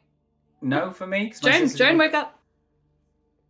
No, my sister woke up. You're looking so good today, by the way. Thanks, Noah. Anyway, and like turns to like the Well, Hephaestus kid beside her. Say, otherwise Tahir has a hand on the back of Noah's shirt. Oh, whoa, damn It's boy. just full. I want to, as soon as Noah's like, hey, you're looking nice today. Tim puts a hand on Noah's shirt, and Noah like softly puts his hand on hers. It's like, it's okay, I got it. Like turns to her, like, I got this. Don't you worry about it. Like it, it like thinking that she's trying to help him in some way rather than pull him away. Like, thank you so much, but I got this. I got it from here. Phoebe is laughing because Phoebe enjoys the fear in everyone else's eyes. A fear not caused by you for once. Yes. Dixie's just like, whoa, damn boy. As you make your way to the front door, Rachel like opens up the door with a kind of big flourish, spots you, Dixie, grabs your hand and looks at like the three of you, and she goes, "Are these the three?" Okay, and like She's- drags you in and is like, She's like pulling her hand. At yeah, the same time, like, and like ushers you in. As you kind of walk further into the big house, Rachel turns to the others who are kind of like waiting outside anxiously, and she's like, "We know that there's something wrong. Karen, we're going to talk to Karen about it, so just hold tight," and like closes the door. And you all walk into kind of like the main room where you know Mr. D would normally be if campers were coming in to meet with Chiron, and Chiron's in his kind of indoor setup with his wheelchair. But Mr. D is nowhere to be seen. And Rachel walks forward and kind of like mutters something to Chiron, and he looks up at all of you and he goes, "Ah, excellent. Now Rachel's made me aware of that there has been a prophecy and And a vision. There was a vision. I had a vision as well. I just want everyone Really? I just want that to be in the conversation. I just think Are it's you important. comfortable talking about it? Yeah, baby. So what happened? I was walking around. It was my dad's lake. I was like, what the fuck? Then I decided to not look in. Didn't want to get trapped. Then I was like, you know what? It's going to be a good story. Ended up looking. There was something inside of the lake. Fell in, splash. Falling through the lake. Look up. 3 shadows. 1, 2 small. 3rd big. Talking amongst each other. A deal? Something went wrong. No, wait. They were talking about they were going to help each other out. There was something going on there. And then splashed the water. Woke up. Busted out. Told my sister to suck it. Opened that she was awake. Opened the door. Ran outside. Dixie got a vision. And then things happened, and then we went to here, and then to his, then Honey was asleep, and we were like, oh shit. Ran here, stopped off at Hypnosis cabin. People were wide awake. What's going on? I sorted it. It's fine. Running right to Phoebe. The rest of their cabin's fallen asleep. Phoebe's wide awake. And then we came here. And that's Thank like you. the story so far. Very detailed, Mr. Ark. So you all, I should say that Thanatos has gone to the Olympians and called a meeting. That is why Mr. D is not here. And it has been notified that Hypnos is missing. We don't know what has transpired. The gods are looking into it now. And hopefully we'll find some answers, but in the meantime, we understand that there are people that can't wake up. And I know that there might be some remedies to be able to have a temporary fix for people who seem to be unable to escape the dreamscape. Demigods are very closer to dreamscape than normal mortals are. So it is unsurprising that some of them seem to be trapped. I have a friend, a very good herbologist that should be able to help you and help us in return. I'm unfamiliar with where he is nowadays. He's very much a loner, doesn't take to traveling with other centaurs like myself. But I'm sure with the help of the prophecy, you should be able to have all you need. I have alerted some of the centaurs, and they're already on their way to get you what you need to leave camp by sunset. And has everyone heard the prophecy in full? No. I mean, I can say it. I just figured everyone coming together would be a better idea. Of course. So it was you shall choose 3 allies to go on a quest to fix what was broken. Dreams have been transgressed. Your answer lies on Knife Edge Mountain. Only one holds the answer to this burden. And then as she's speaking, she's gonna kind of like realize and then point to no one. Go, you might have the answer. So see, you're in it. Super important. You know, that's exactly what I was thinking. Oh, good. Anyway, so yeah, that's the prophecy. What is Knife Edge Mountain? I don't know, but it sounds bad. If everyone is free to make this roll if they would like. Make a intelligence academics. Or if you guys want to use something else, let me know and make a case and I'll allow it. Intelligence academics. What counts as a Mhm. success again? Anything 7 or higher. 2 Technically- successes. Is there anything that could count this as a cult? Like, is there a cult shit going on there? Do you think there's a cult shit going on there? It's called I knife. don't know. I got 3 points worth that could be a cult shit going on. I'm gonna say no on the occult. That's fair.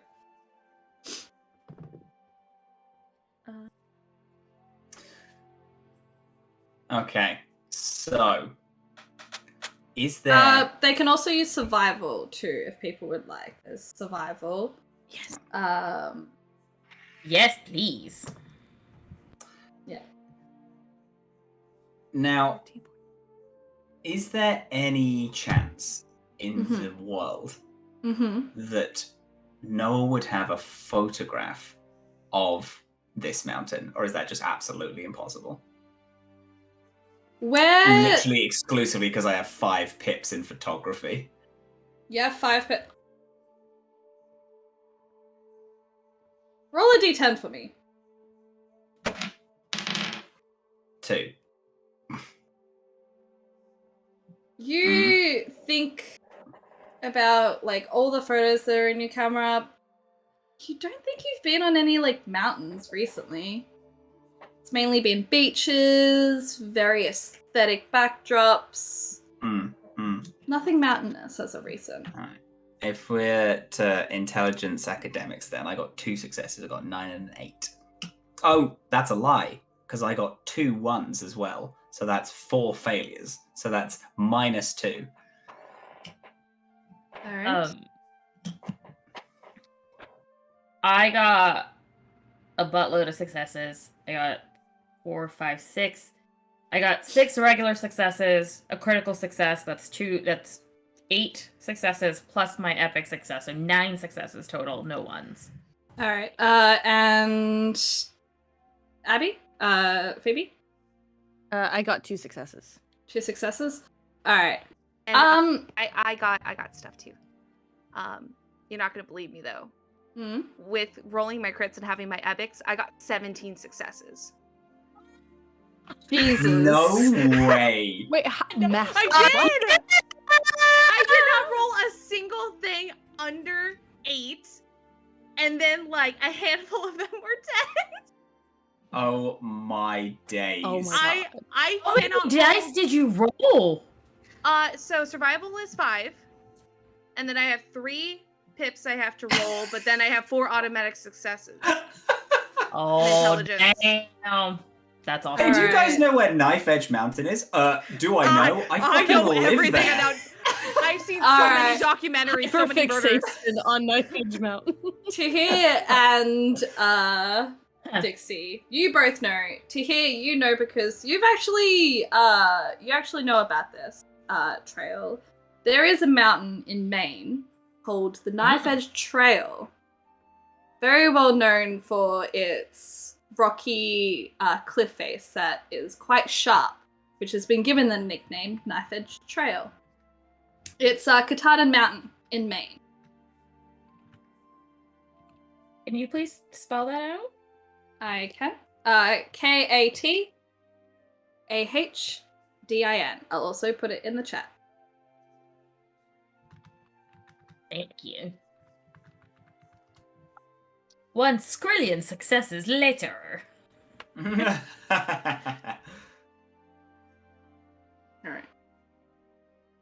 So you both, Tahir, you know about it because outdoorsy, you've heard of the trail before. It's kind of like a trail that you've kind of always wanted to go on because it sounds quite challenging. Dixie, you know this from kind of stories from when you were hitchhiking on your way to camp on your first year here.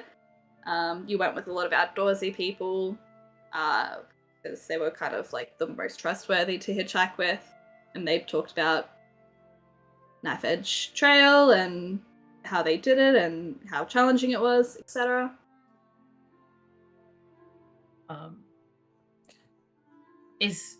I don't know of a mountain called Knife Edge, but there's the trail. No, there's like a mountain right next to it. near it. Oh yes, I mean I didn't know of a mountain named Knife Edge Mountain. It's all kind of connected-ish. Mm. I only heard stories though. It's really dangerous, so that sounds about right for a quest, right? Or a prophecy. Are there ever non-dangerous prophecies? Is that a thing? No. Aaron just gives kind of like a, yeah. They're always Can there be a challenging in prophecy? some way. You and your friends will hang out and have a great dinner. But does it, what character building does that do? You gotta face your fears. Some people are very afraid of having dinner with their friends. Introverts. With their friends? I love that. Okay, to be fair, that is a lot of pressure because then you're eating and you're at your most vulnerable and everyone's got pointy things.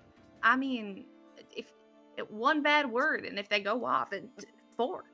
I mean, What if the people at the end of the table are talking about you and you're just so far away you can't hear them? oh my Your god. fears are You fascinating. don't make me think about that. Damn it. Rachel kind of lets out a laugh at all this kind of banter before Karen kind of clears his throat. Right, well, we should talk to the other remaining camp members and have the Children of Apollo begin to help where they can. You said that Honey and the Phobos twins are also asleep? Yes. All right. And he kind of like begins to like will himself out of the house. Are you guys going to follow for kind of the meeting that Karen's going to have? Yeah. All right. Well, he kind of wheels himself out, opens the door. All right. We've found the issue. If we all would like to go to the meeting area, and you know, with how many cabins and cabin leaders have come across, it's no longer kind of like the back room in the big house. It's kind of an area to the side. But everyone begins to like usher their way. Kyron kind of discards his wheelchair. At this, I'd like Noah to roll a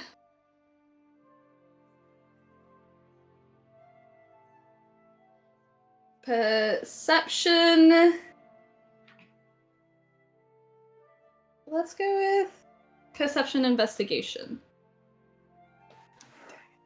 It's only 3. And that is...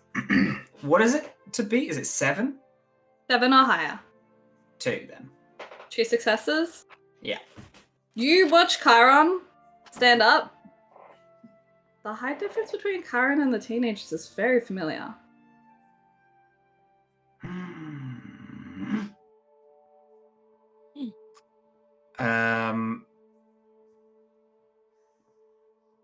Demons. I think I say under their breath. As Karen leaves the room, Noah's going to turn to everyone else. I have a theory, and it's crazy. I think Karen's trying to kill us. The height difference between there's like, you know, I said that there was 2 small shadows and 1 really big shadow. The shadows, the shadows like match up. I think that the shadow figures were speaking to 2 teenagers, and then maybe not Karen because it wasn't like a centaur, but it was a very tall person. But maybe it was a centaur and I just couldn't see because I was under the water. But I think whoever was speaking in my vision was at least 2 of them were teenagers. Oh. That sounds like sound deductive reasoning to me. Do you like camp teenagers? I feel like teenagers exist outside of camp. You can see 'em. Yeah, I don't think every teenager is Well, I here. don't pay attention. But also, it'd be weird I if know, 2 I'm bugging teenagers you. were talking to a... Yeah, we're talking just random teenagers were talking to a god. Or, you know, Wait, whoever how was tall? I here. look over. How tall are the teenagers that Chiron is talking to? Like, are they like short teens? Are they like I'm so- a shorty teen. Everyone's starting to gather around, and Karen begins to fill everyone in about the situation, what's happening, and is talking about how the Apollo kids will begin to kind of make rounds in all the cabins and make sure that everyone sleeping is okay and healthy, and making sure that nothing is happening while they sleep. A lot of the older kids, so like, because it's all cabin leaders mostly, there's some camp members that are pretty short, but a lot of the cabin leaders at this stage are like 16 to 70, so they're roughly about, I don't know, how do teenagers 5'5", 5'7"? I think Well, is like if that like a height? if a kid is 17, they can be at their full height. So like you can be like you can be then 14 and 5'2". 6'5", like yeah. So yeah. It honestly like really depends. A lot of them are kind of 5'10". Some of like the Hephaestus, like one of the Hephaestus kids is like well over 6 foot. Yeah. There's a bit of range. Good point. Mm. Where's that new Hephaestus kid? Ooh. Not here. It's all cabin leaders and camp members. I'm gonna look for it. Tahir, I think that's the person. And just like lean over and go, hey, do you remember the kid who showed up last night? For Oh. Hephaestus? Yeah, the Hephaestus kid, yeah. That's weird that everything happens when a new kid comes to camp. We could talk to him if he's awake after this. Yeah, See if he knows anything. Yeah. I just figured it might be a good idea. And if I told Noah, then he might want to go do that right now. And if I told Phoebe, then I would hear screams if they were awake immediately. So I figured you were the best person to talk about it. Yeah. And then why don't you say it's your idea? Because you're great at that. You're really great at ideas too. I would just prefer if you did it. Okay, I'll do Yeah. it, but Yeah. it would have been totally fine if you did it. And then whoever's closest to Tahir does the lean, the teenage lean of the, like where you're like right here and you just talk it out of the side of your mouth, be like, we should check out the Hephaestus kid from last night after this is done. Shh, don't be obvious. And then to the other one. The don't be obvious is for Noah. I don't think Phoebe could be obvious. Don't be obvious. What kind of obvious? I at 100% I know that they're not here, but I absolutely imagine it as it's like they're in a restaurant and then they're like, don't be obvious, but the guy at the other table is doing something weird, and then they're fully like just like staring at them, like it's out of their way to like look at them. I feel like I was this first person to be told, and when Noah does like the full turn, Phoebe times it so we turn at the same time for maximum scare. Oh my god. One that's just being nosy, like, are they hotter than me? And the other one's like, yes. Imagine you're sitting at my camp. gosh. And, I like, have the a hot whole narcissist foot on you and in the height. scary- How did you meet my eye line? We want from here forward Totally. every single time Noah tries to hit on somebody for Phoebe to just be there behind him, His face. being creepy. please. The thing is, that's already been happening. I come in your limo. I sabotage all of your relationships because I'm like, it's your biggest fear. And I just thrive on it. Everyone's like, why do you I keep gain following power. Noah around? And it's like, I don't need to eat for the rest of the year. I get it, all and the summer. I fall. It's easy. Anyway, So- there's a meeting. Yeah, there's a meeting happening. As kind We're of being very subdued during. Yeah. As kind of Karen's breaking the news that Hypnos is missing, a lot of the counselors are kind of like looking really worried and kind of discussing like tactics and plans. And Clarice, the counselor for the Ares cabin, speaks up and goes, "Who's going on the quest to help everyone then?" And Karen at that, as Noah goes, "Yay, yay!" groans just a wave. I feel like immediately after the groan, I like step out from behind Noah and I go, "Me." So it goes from Clarice is kind of staring at the two of them, turns to Karen and goes, "Are you serious? They're not gonna get anything done. Like, you want them to die? We I think need." your mum done. Fuck you. Don't talk. It's my quest. Sit down. I think Tahir's gonna elbow Noah in the ribs. Clarice stands up and looks like she's about to front before another. Ignore him. Dixie and I are also going. Karen's It's kind Dixie's of trying to settle the tension. "I'm afraid it wasn't up to me." It's not mine. We're just whispering to each other. "I'm afraid the quest wasn't mine to give out. Rachel Dare gave the prophecy to Dixie, so it is their quest to lead." And Clarice looks a little bit more settled. Okay, cool. Hey everyone. I just want you to know, very obviously, she's trying to smile still, but you can tell she is not comfortable. I picked the people I think would best fit many needs. And I want to thank you for your patience and cooperation as we fix this and get her done. And and then she's just gonna kind of go behind everyone. A lot of kind of the Apollo, Demeter, kind of a lot of the well-natured cabin counselors are kind of giving you a reassuring smile. Will from Apollo speaks up and goes, "I'm sure you'll do great and you'll be back and help us in no time. We'll hold the fort here and make sure everyone's safe for you when you come back."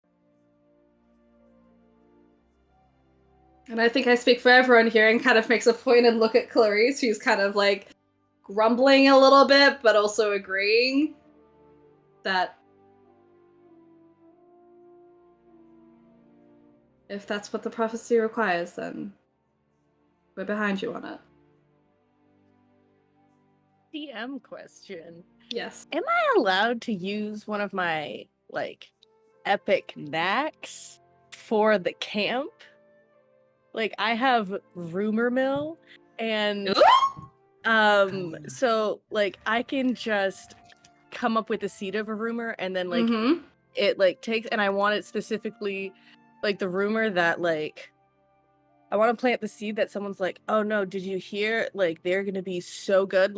Phoebe usually is "No, I want everyone to be afraid," but it's they're gonna crush this so hard, and these are it's gonna be the most epic thing that it actually wants to give it credence, and I would like to do rumor mill. Let me just look at the Page 62 Neck. of 313. Amazing. Let me pull this up. I love this. We Alright. come out to a hero's welcome. Yeah. I just want the build-up Like, to be there in the background. We're out, we're doing it, and then in the background, when we come back, people like will be like so sick. Like they'll be like, "Oh my god, that must be so difficult. You're so cool." And I'm like, "Yes, of course, it was so cool. Come on." It's like most people are welcomed back from their quest with an epic ovation. We're sent off Alright. with one. So We need it. make a manipulation plus politics roll. Perfect. Ooh. So I have one automatic success, and then now I have to roll 12 dice. So Oh, let's go, mate. Oh, damn. okay. And so wait, a failure is 3 and below, success 7 and above? So a critical failure is only a 1. Okay. Yeah. Okay. So Anything 7 and above is a success. A 10 is 2 successes. okay. 1, 2, 3. Fail. 2 critical failures. 3 critical failures. Oh no. And then 6 successes. Okay. So 6 successes in total, or 6 successes total, 2 failures. alright. Cool. Alright. So what's the rumor that you're trying to spread?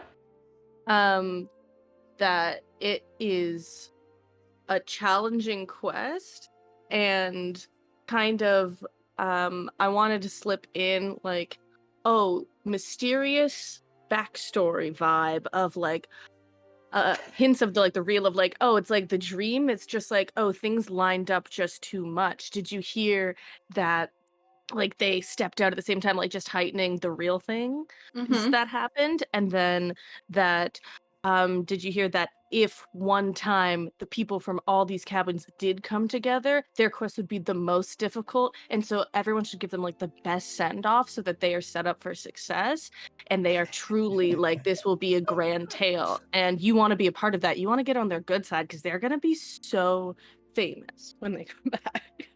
So you kind of scan the crowd of like cabin counselors and cabin members. Mhm. Your eyes zero in on Drew, the Aphrodite cabin counselor. Mhm. You know Aphrodite are prime meat for rumor milling. So Oh. you kind of like do your little invisible person thing where you're shuffling around and you kind of just appear right beside Drew. And you I take off my fluffy hood.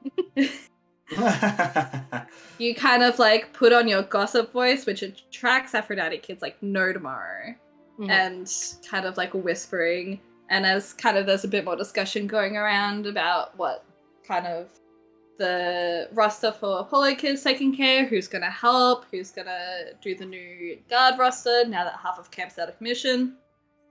You start your spiel, and Drew is hanging on every word. And you kind of finish, you kind of little gossip sesh. You throw in a little bit more pieces of other gossip just to keep Drew hooked. But you eventually kind of phase back next to your original group. You see Drew's making her rounds. You started that rumor mill, and with a decent role, especially for teenagers, it's definitely going to make the rounds by camp. Perfect. And I don't tell the others. I want it to be, I'm manipulating the situation explicitly so everyone just thinks we're super cool. I need my friends to Amazing. believe it. I need my It's a I need my friends- surprise. I'm surprised, yes. Alright, a bit more conversation happens. Everyone's kind of a bit more focused on what's going to happen at camp now that kind of, before it had even begun, that the fight to be on a quest was over. Everyone was chosen, no one really had to suck up because it was chosen, it was done. So, everyone's more focused on the camp now, and before long, Karen sends everyone off, and you are all kind of left to your devices. You know that you have until late afternoon before Karen will have everything ready if you choose to leave as soon as possible.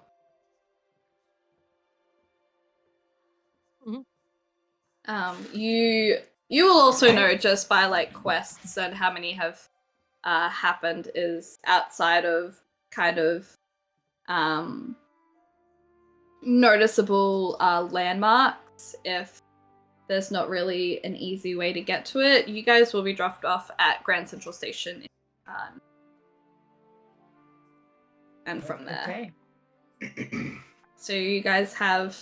It's just To now find some hitting maps. like breakfast. The breakfast one has sounded, although no one's really focused on it at the moment. People are more just grabbing something to quickly eat, making their offering into the fire before going to their own cabins and like eating on the way. And no, cabin inspections have been foregone in spite of half of camp being asleep in the cabins.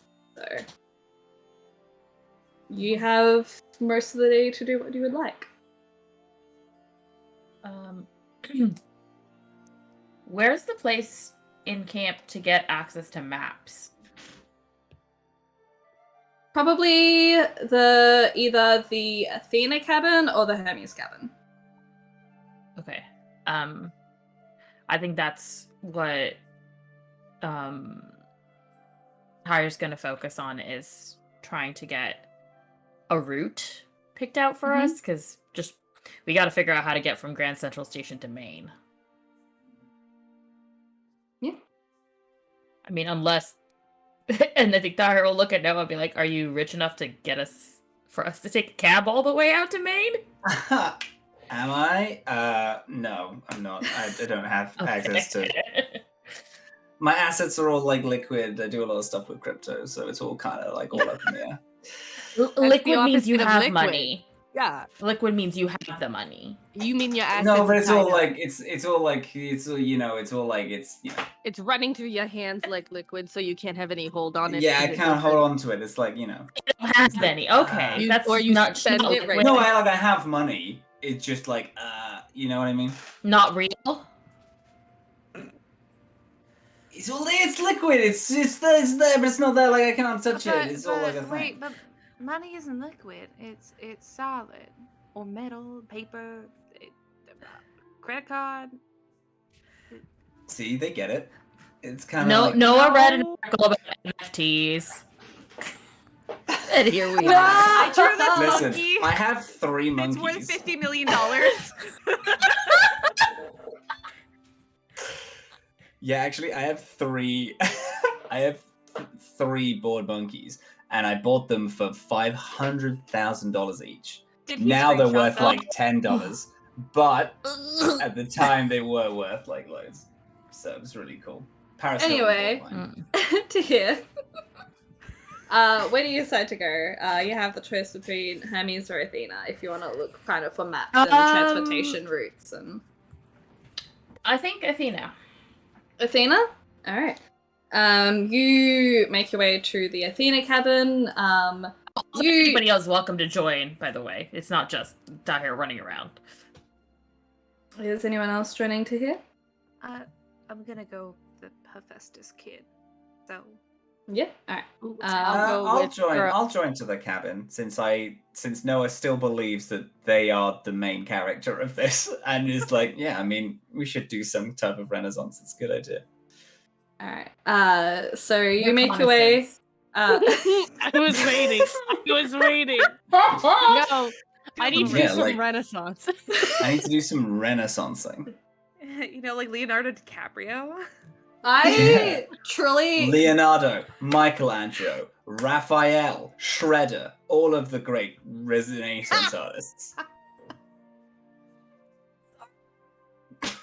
You did notice at camp that Malcolm, at the meeting, that Malcolm wasn't there, and as you make your way over to the cabin, you see a couple of them standing outside as Jade, kind of the next oldest next to Malcolm, went to the meeting. is kind of filling everyone in, and you can assume that Malcolm is one of the people who is asleep and can't wake up. They kind of immediately are bustling, and most of the cabins now are open door for everyone to kind of look in and check in on people, especially the Apollo kids, for when they need to. But you're at kind of the entrance of the cabin, and you kind of like cursory knock at the doorway, and you watch as Jade looks up. Oh, yes. Sorry for interrupting, but we were looking for some maps. Maps. Okay. Yes. Okay, maps. And is kind of like looking a little bit frazzled, kind of waking up suddenly, camp counselor. But you look as there's kind of computer tech in one corner after after the Daedalus kind of upgrades, the out of all the cabins, Athena is the most safely teched out. But kind of looks over to kind of some of the books, pulls some of them out. These are kind of the most recent we have on maps of New York. Where are you needing specifically? Just New York, or the New York to Maine corridor? New York to Maine. Well, I know there's a couple of states between. Let me actually pull up a map. Let's make the Australian do American geography right now. I love shooting. I love shooting myself in the foot. I believe that I know that they're close to each other from watching Once Upon a Time. Then that's how I know that information is from the sitcom. All right. It's kind of like sitting down with some books, sits in the chair, and kind of starts typing it up on the computer. And pull-ups kind of like this high def version of Google Maps. But like Lovely. better, and kind of puts in some information.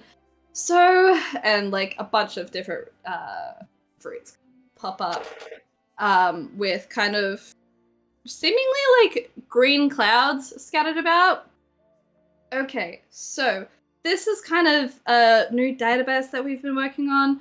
It's technically, see these kind of like green kind of clouds? These are recently reported monster activity or mist activity.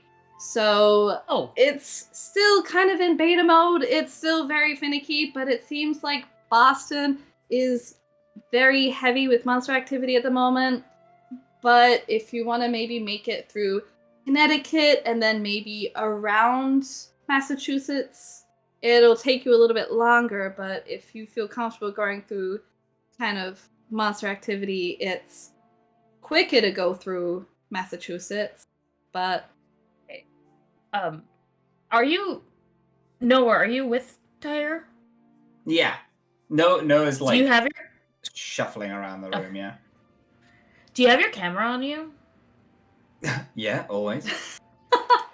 Noah, could you maybe take some pictures of these maps for us? Sure thing. All right, get into the frame. Oh no, I don't want you. Just I thought you wanted pictures of the maps. just the maps for reference later. Sure. Okay. Is Noah's mind blown at the idea that somebody doesn't want a picture of themselves? Just doesn't really understand, yeah. We'll take some pictures. And then, so, world-wise, so old phones are okay, right? Old tech is okay. Mm-hmm. Does, like, an early 2003, 4, 5 sat-nav count in that old, like, tech? Can we have, like, a shitty sat-nav? Sure, why not? With not updated maps at all. With not Like there's entire absolutely. towns that are not in that sat nav. Oh yeah, then absolutely. When you edge further into wilderness, it just doesn't think you're on Earth anymore at all. It doesn't understand. You Blue. look at you. You look. You're like, oh wow, look, Prussia. We're good to go.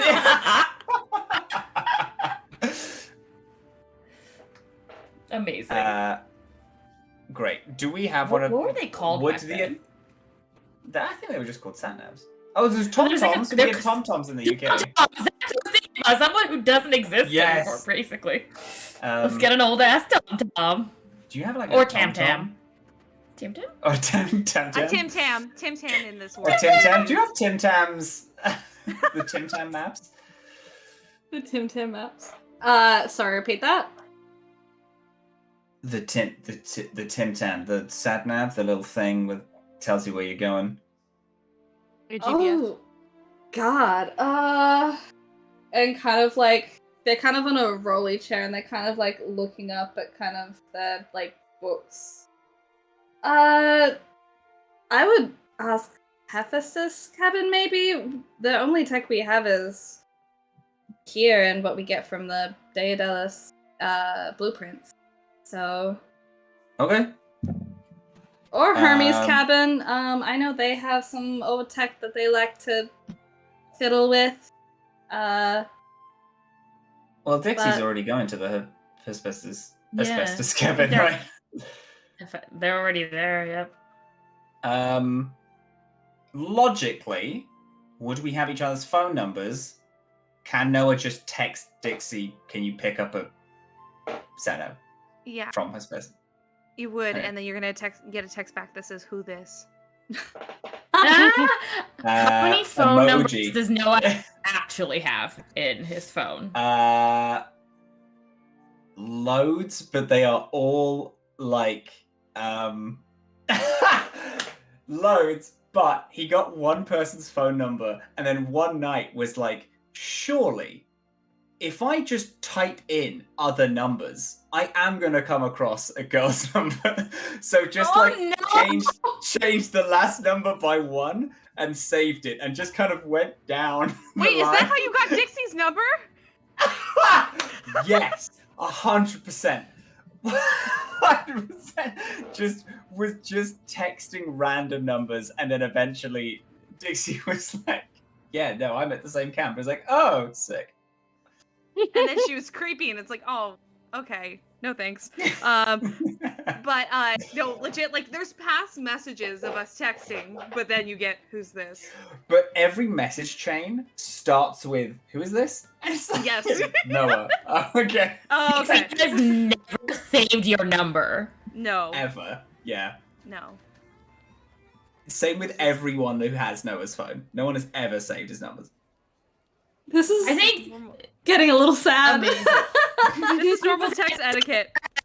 Tahir has saved Noah's number Oh, there you go, because they're an adult. Well, ish. But like they consider themselves like, okay, if no one will be Noah's friend, I guess I have to. Oh yeah, Phoebe has it for the limousine rides as well as to be like someone talking with someone. It's another fear. It's like, do you want Noah's number? I'll give him your number. yeah. And then I'm they're like, texting him right now, telling him how excited you are to meet him. yeah. Who is it? What are your But- pronouns? A girl. It's like, And then "Ooh." I just send text Noah being like, another person said no. but then Noah keeps texting Phoebe being like, "Who is this?" Because the only reason she ever contacts him is to be like, "Someone else rejected you. Hey, by the way, I know your limo is coming around the corner soon. I need a lift." Yeah. The only interactions they You ever don't have. know. You don't know it's me texting you. And that's Phoebe it. is an Phoebe has enigma. never responded to the "Who are these" messages ever. It's- Never. There's voices. I feel like there are You're voicemails gonna of be going, alone. "Why are you texting me? Why are you Who are saying more you?" people? So Yes, you're they'll texting respond, Dixie. yes. Yeah. They'll say, "Yeah, I can." All right. Done. Sorted. Thumbs up, thumbs up. Oh wait, no, these are old phones. Weird smiley face with the square parentheses P. Yeah. So, You like- bracket capital Y bracket. That's thumbs up in old text speak. Thank you. I don't know My why. face is bracket melting off capital my Y. body. I'm sorry. Anyway, Alright. yeah. Alright. If kind of that's all you're kind of looking at the Athena cabin, do we want to kind of Yeah. switch over to Hephaestus cabin? Heck yeah. Is Phoebe going Alright. with me? Yes. Alright, so you two make your way over to the Hephaestus cabin. You one second, let me so you make your way over to the Hephaestus cabin. You see you see Nissa, the cabin counselor for Hephaestus, kind of giving the brief on everyone. You hear the mechanical whirring of the cabin, of all the mechanics, and as you look in, you see half of the kind of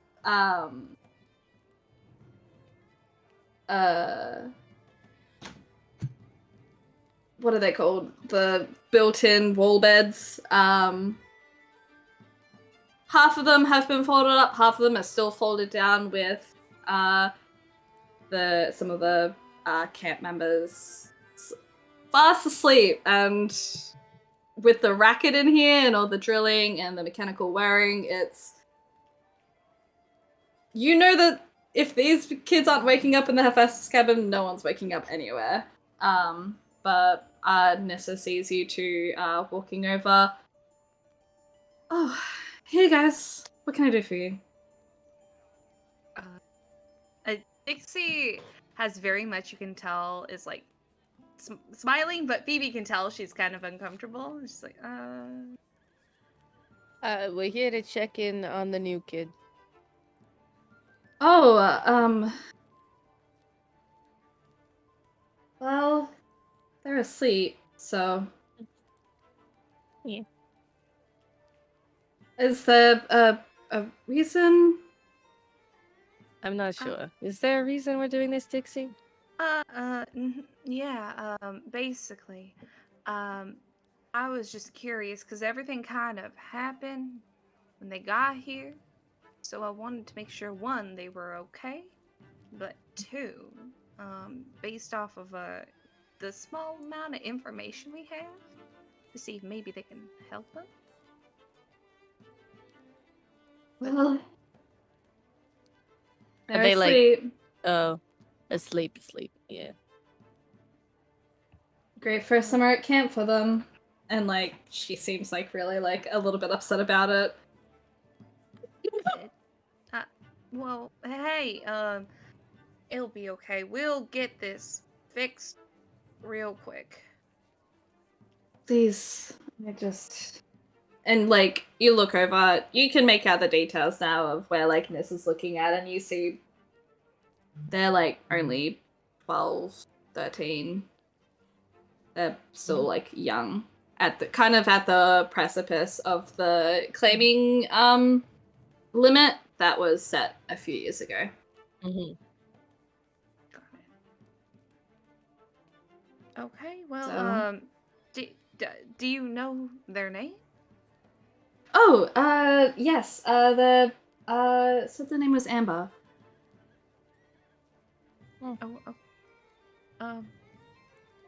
Nice name. Did they say anything weird about their travels before they got here? I mean, it was eventful. They were being chased by a Cyclops with their, satyr dad. But it's just normal. I mean, they talked about their mom a little bit, and she was a mechanical engineer. So, same story as most of us, I guess. Yeah. Okay. We do need one of these. And she's gonna show the text. Yeah. Sat nav. Oh, I haven't seen one of those in a while. Hang on. And kind of like goes. You see, there's kind of along the wall. There's one of those very kind of like workshop walls where it has all the tools hanging off it, kind of on that little like holy dotted wall thing. Along with like another wall that's just like drawers that seem to have like screws and wire and like bits and pieces just all hanging out. You see, you kind of walk beside kind of the fire pole that you see that peeks into a second floor, although from the outside it still looks like just a single story cabin. But kind of bends down into a group, like a bunch of boxes that are all messily scribbled on like miscellaneous. And it's like digging through. And you see just like that awful sound of just like metal and tech just claying together. And like pulls out this dusty old sat nav. It looks like it was like probably one of the first ever made. And kind of like tries turning it on, doesn't turn on, looks at kind of like the charging port. And kind of goes to another box. It's a few minutes of rifling around for such an old piece of technology. Gets the charging cable for it. This is the best I could find, but just a bit of warning. It will be super outdated. Super outdated. And like as you go to grab it, is like still holding onto it. Super outdated. I don't even know if you're going to make it out of New York with the information on this. Okay. I was just told to find one, so if it doesn't work, I still found one. So. That's a good point. Well, yeah, that's all we have on our end. Do you have anything cool that people might want on a quest?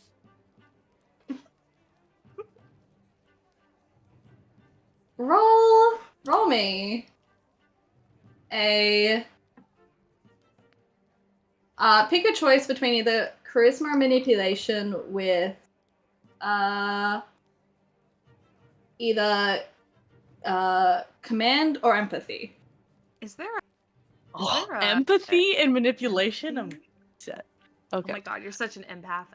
Is there any way I can help?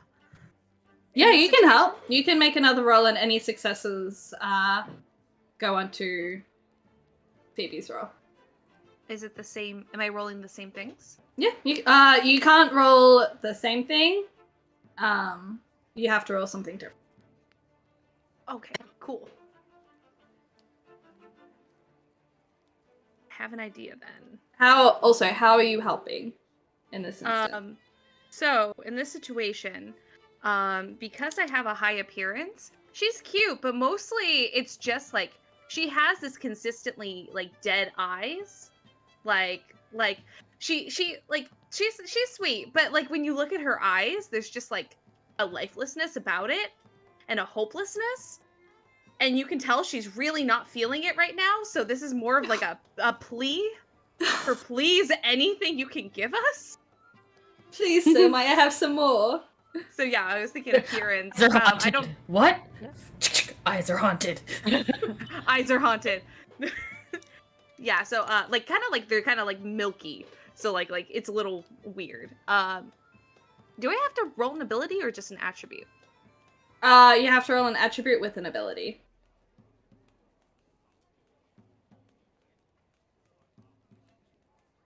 Question, sorry. When you get a 10, it counts as 2? Yes. Perfect. 10 successes, 1 failure. I don't think you even need my help. I have 6 in empathy and 8 + 1 epic in manipulation. I'm gonna flavor it as I'm helping with this puppy dog. Oh, please God. Help. It's you going, oh, please God, and me going, give me. toys. Kind of as you ask for anything to help, Nissa kind of looks over at you and kind of does a double take. Did you change before you went to Hephaestus, or are you still in your pajamas? I am in my fluffy robe. Mm-hmm. Amazing. So Nissa kind of takes you all in and kind of like walks towards the workbench area and goes,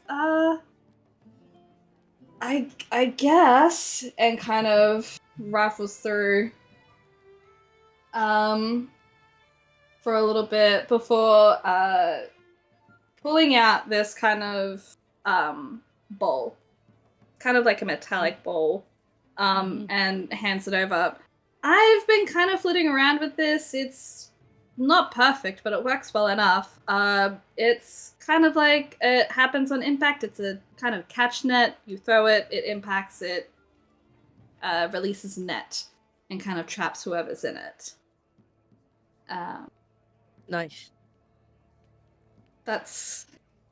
I mean, a lot of the kind of projects we're working on are kind of done by a lot of the people that are sleeping, which is convenient. Understandable. Well, thank you for the net. I'll bring it back after the quest and let you know how it goes. That would be amazing if you could tell me how it goes, if I could fiddle anything, how to make it better. That would be amazing. Yeah, for sure. For sure. I like things that jump out in surprise, so it's already has my seal of approval. I know. Okay. Goodbye. Goodbye. Thanks. Of course. And she's gonna send like a really like cruddy picture with this flip phone to Noah of like the this thing and just like a smile. We did it. Yeah. Wait, seeing that, I do want to poke my head back in and just be like, do you want to date Noah? To Nessa. Oh, you say this to Nissa? Yeah. It's like Yeah. A date? With Noah? Yeah. Narcissus cabin Noah? That is what I'm asking. You're allowed to say no. No. Perfect. And I just send Nessa doesn't want to date you. You get back so quickly. Oh my god, in all caps, please tell me who you are. You get in all caps. So she's gonna take a picture and then now seeing her the Phoebe texting Noah is going to include just a snippet of in the background Phoebe texting, so he can put two and two together. Oh no! You're snitching on Phoebe? No, just a little bit, just like This man, I don't think he's smart enough. No, this man is dumb as a sack of hammers. This guy's no clue. Timbo has one brain cell. For some reason I thought you were asking Dixie, and I was like, No. No. That was the first text I ever sent. I got excited because I thought you were asking out Nissa for yourself, and I was like, I felt that. Noah and Tahir, you get a message with the awkward selfie with Phoebe in the background on their phone. And you also, I will say that you probably have a decent list of train timetables, buses from New York, Connecticut, just kind of all the states traveling to and through Maine. So you have all the buses, all the public transport timetables at your disposal. Excellent. Are we reconvening? Where should we If you would like. reconvene? yeah, after I get changed because she probably shouldn't be in her Jamie I- James anymore. I was literally about to say, Noah is like... Tahir keeps like trying to get changed, and then occasionally she gets a knock at the door, and it's Noah like, okay, so outfit 1, it's got like a fun travel, like we're going on an adventure look, or leaves for 20 minutes and comes back and there's another knock on the door. Look 2, got a beret. It's a little more like turn of the century, like, here we go, we're discovering things. Who I have 5 more options. Whose cabin is this? Just to clarify. Yours. This is yours, Tahir. Okay. Tahir says... Tahir, who's already packed, including a whole bag that is just food for these maunchy teenagers. Because you have to have road trip snacks. We're all teenagers. Tahir says, you know what? I'm just going to come with you. And we'll text the other 2 and say... save me from this fashion show ASAP. No, Tahir will suffer for it. Well, Tahir will be entertained by the fashion show. It's like a small cycle of different clothes. I imagine it's like kind of like a scout's uniform, little ash cot, little beret on the head. You come out with like one button unbuttoned, and then you're like, okay, wait, here's a whole different vibe, and just unbutton one more button. What about now? What about now? It takes 20 minutes to unbutton the button. Yeah, it has to be, because it has to be right, and then the pocket has to be like properly like folded, so it looks correct. I would say if Phoebe and Dixie are kind of packing themselves before making their way to the Narcissus cabin, it's probably another 30 minutes. You make your way over, since Tahir sent that message. Noah is still going through outfits. Add more Yeah. accessories.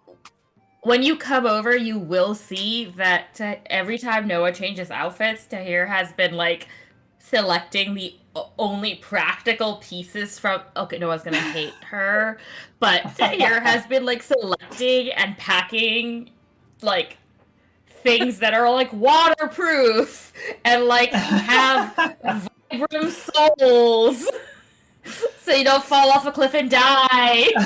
Let's do something for fun. Roll me a dexterity stealth.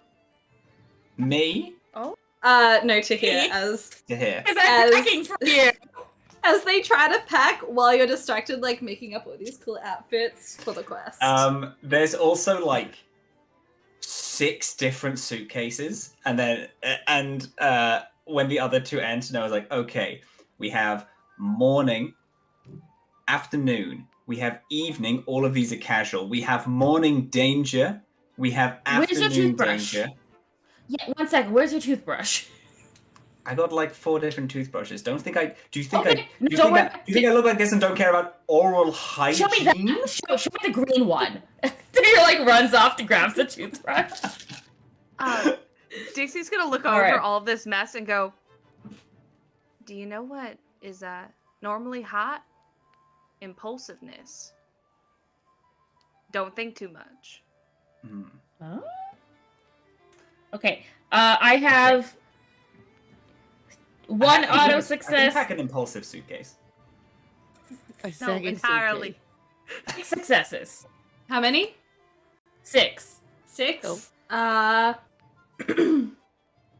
will say, with Noah's distractedness and normal aptitude for perception, doesn't notice, is too focused on the clothes and packing multiple suitcases. Tahir is packing a large backpack that Noah has probably never seen, because Tahir will not let Noah go on this trip with a freaking rolly bag. Yes, absolutely. Every single suitcase is the most impractical thing. It fits barely any clothes, but it's overly big, but looks nice. you totally thrifted this Louis Vuitton rollie, and you're like, it's the best. And here's like, nope, yeah, just stuff in a duffel for you. Anytime that Noah is like, but it doesn't look good, it's just like, it's gonna be on a trail. What if it gets absolutely ruined? Wouldn't that be the absolute worst? Well, that's why we have the separate bag, because this is the ruined chic bag. This is the bag for things that look like a little better when they're a little roughed up. So this is going to be on the harder parts of the trail. You can't scare me. I planned this. We will have to carry everything through the entire trip. You can't just you're gonna leave a bag. Yeah, on the no, side of the road. I got this one, and then you have these two. They have these two, and then they have these two. Noah, can you please lift that bag for me? Picks it up. Got it. See? Can he pick it up? He's got weirdly high strength. This guy's pretty. If you want to, you can roll a strength athletics. I forgot about your vanity muscles. Yeah, you know. Okay. Actually, just tell me how much you have in strength and athletics together. Together. Mm-hmm. Strength and athletics, 9. 9 altogether? Yeah. Picks it up pretty easily. If Tahir has just packed it with like essentials. Oh no! Tahir is making Noah pick up Noah's suitcase. Oh, Tahir has Noah's suitcase. Yeah, because Noah's like, I'm gonna take all these suitcases. Tahir's like, can you actually lift your own suitcase? Okay, I'll leave this up to Matt then. Do you think Noah would be able to lift the suitcase? Not all of them, absolutely not. He can pick up one, and comfortably be able to carry one. Mm-hmm. He could move 2 from one place to another as a short distance, but on a trail, absolutely not. Under no circumstances. Yeah. Oh yeah. Oh, don't worry, we're gonna. I think while you're changing, Tahir will tell Phoebe at Dixie, "Oh, this is his actual bag. We're just gonna I'll load the car and forget that." I also have an idea. So when he comes back out, she's gonna go up to him, look him literally dead eyes in the eye, and go, "You need to pack one bag, things that you are fine dying in, because we could die. Do you really want to be buried in most of this clothes? Pick one bag worth of stuff that you don't mind dying in." And she's just straight up looking at you. You see Tahir panicking. Don't say that. He's gonna want Gucci. Do you think I bother putting fabric on my body that my ghost would not be honored to wear for eternity? Do you look at me in my eyes? Do you honestly think? Do you honestly think that I would bother wearing anything that is not I burn all of my clothes at the end of the year, because if the year's done, get rid of all of them. It's completely pointless having them. This is purely this year's purchases, and all of them are absolute winners. Okay. I could walk into a New York runway right now, and I'd walk to the other end, and whoever's at the other end would be like, "Oh, give them all give them the New York." I don't know any New York awards, but I'll get them. Yeah, that's because of your face, not your clothes. Are you comfortable? And she's just gonna pull out the most random expensive thing she sees. Are you comfortable with this thing getting ripped up when you're dying? If you say no, we're not taking it. I'm putting it away. Fine. At this point, fine. there's kind of a knock on the door, and you kind of look to see kind of like a nervous-looking Satyr kind of at the doorway, kind of taking in this scene. He looks like he's been there for a few minutes, just not knowing when to kind of interrupt this conversation. Hi, Karen sent me, and he wanted me to give you this, and there seems to be kind of like a decent satchel. And you all gives it to Dixie. Okay. You kind of open it, you see that there's enough money in drachmas in there for each person to have $100 and 10 drachmas each. Ooh. I was gonna hand this to Tahir We immediately. rich? Mm-mm. No. Why not me? Come on, Dixie. Come on. Okay, Come I feel on. like if we stop by any corner store, you're gonna buy all of the snacks and spend it all on that, and then you're also gonna find a funny hat that says Why something really can't stupid. I do that? With your money, I guess. I don't know. Tahir's in charge now. I'm not responsible for all that. To hear, and then I stare at Tahir.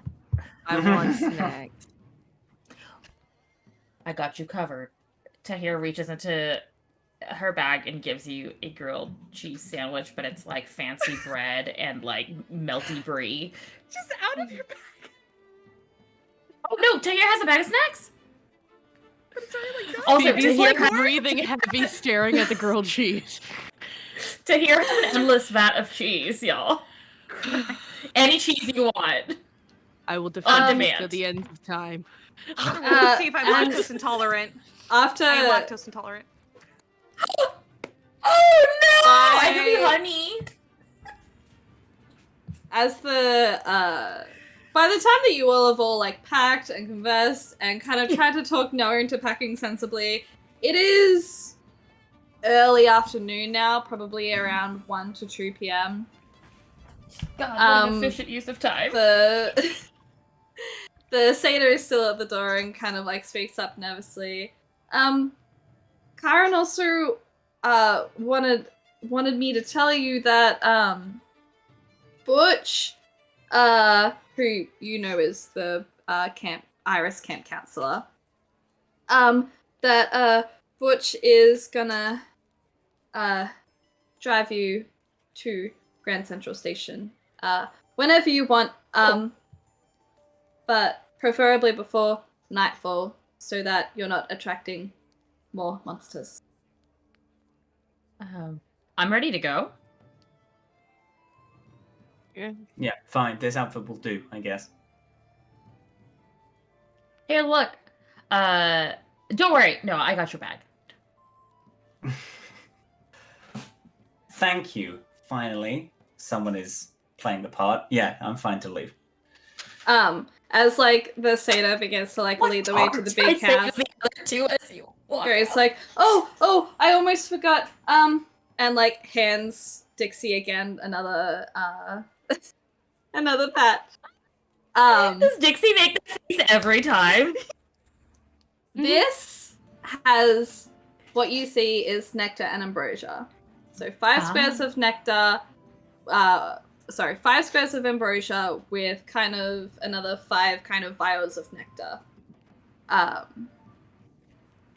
For mechanics wise, I'll put this in the server so that you all can remember.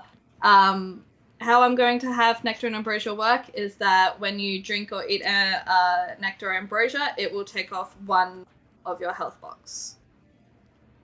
Okay. Otherwise, you can sleep them off. But Cool. that is how it's going to work mechanics-wise. But hands you the sachet of the nectar and ambrosia. And kind of like pats his non-existent pockets because he's just wearing a shirt with his goat legs. I think that was everything. Okay, but yes. If you're leaving now, Yes. yes, We can head to the car. Okay. Okay. And kind of like turns back around and like leads you to around kind of the big house, kind of the front facing in front of the hill, where is kind of you see the shed that kind of has that makeshift strawberry shop for mortals to drop by and buy strawberries. Because all they see when they drive past is a strawberry farm. And you see the van with the logo of the strawberry farm on the side, with kind of Butch leaning up against it. Has the kind of tattoo of the rainbow on his arm, kind of arms crossed. And Karen is there, back in his wheelchair. And kind of turns to all of you. Alright, are you all ready and prepared? Have you got everything? Yes. One last thing, of course. This is the start of a great journey. And of course, people are going to be singing this song throughout all of time. So, I mean, it makes sense that we get a picture. And gets the camera and then sets it up on like one of the gorilla tripods. So they wrap it around a tree and they put it on a little timer. Like, everyone get in. Are you telling Karen to get in the picture too? If they want, sure. Karen just like steps back a little, kind of like letting you guys have your kind of photo moment. And gets the four of us in, and then poses overly dramatic. Noah's wearing like a crop top and like almost short shorts, like the guy from Reno 911. Yep. Yeah. Amazing. How is everyone else posing in this photo?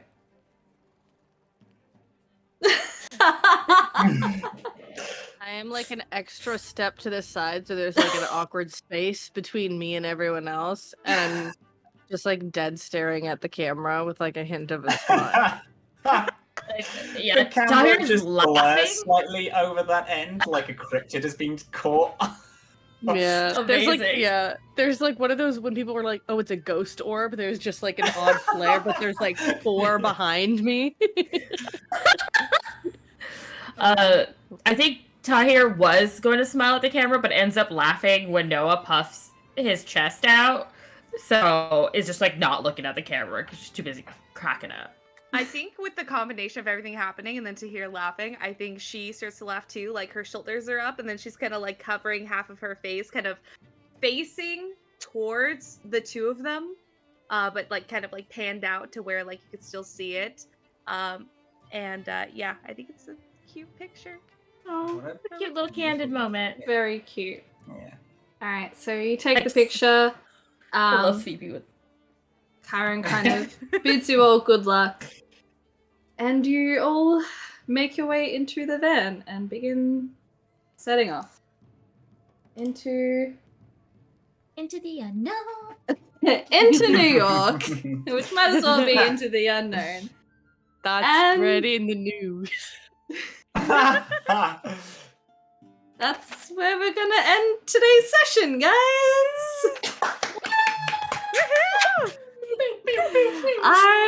I hope you all enjoyed playing and I hope everyone enjoyed watching. That's great. Chaos Yeah. Gremlins. Where every Friday this is going to be for 5 sessions. Every Thursday. Thursday? Yeah. I know time zones so well. Boom, we're changing the date. See ya. Every Thursday at 7. So yeah, we'll be doing this for the next few weeks. If you want to catch us on Saturdays at 12:30 p.m. to watch Puja in a queer, spoopy game at 12:30. If you want to watch Serenity and I in another Greek-themed campaign on Sundays at 8 p.m. EST. So yeah, I know that Abbey's in Starlight Tales at the moment as well. Yes, Amazing. That is, every second Wednesday at 2:30 p.m. Eastern Daylight Time. Amazing. Yeah. I also And- have an accent in that one, so if people think accent's fun, also accent. Abby does amazing accents, and Matt does a very cool podcast called The Atomless on the Welcome every second Wednesday as well. It's also every second Wednesday, but our podcasts are always there, and that's like the big that's like the true story because I edit all the music. I edit like all the mechanics talk out, and I add music and pew-pews and stuff. It's very good. Search Adamus on things, but if you want to watch the lives, it's on the Welcome In. There you go. Amazing. We have everything to your taste. So yeah, thank you Soundtail for the amazing music and vibes. And yeah, see you next week, campers. Woo! Bye.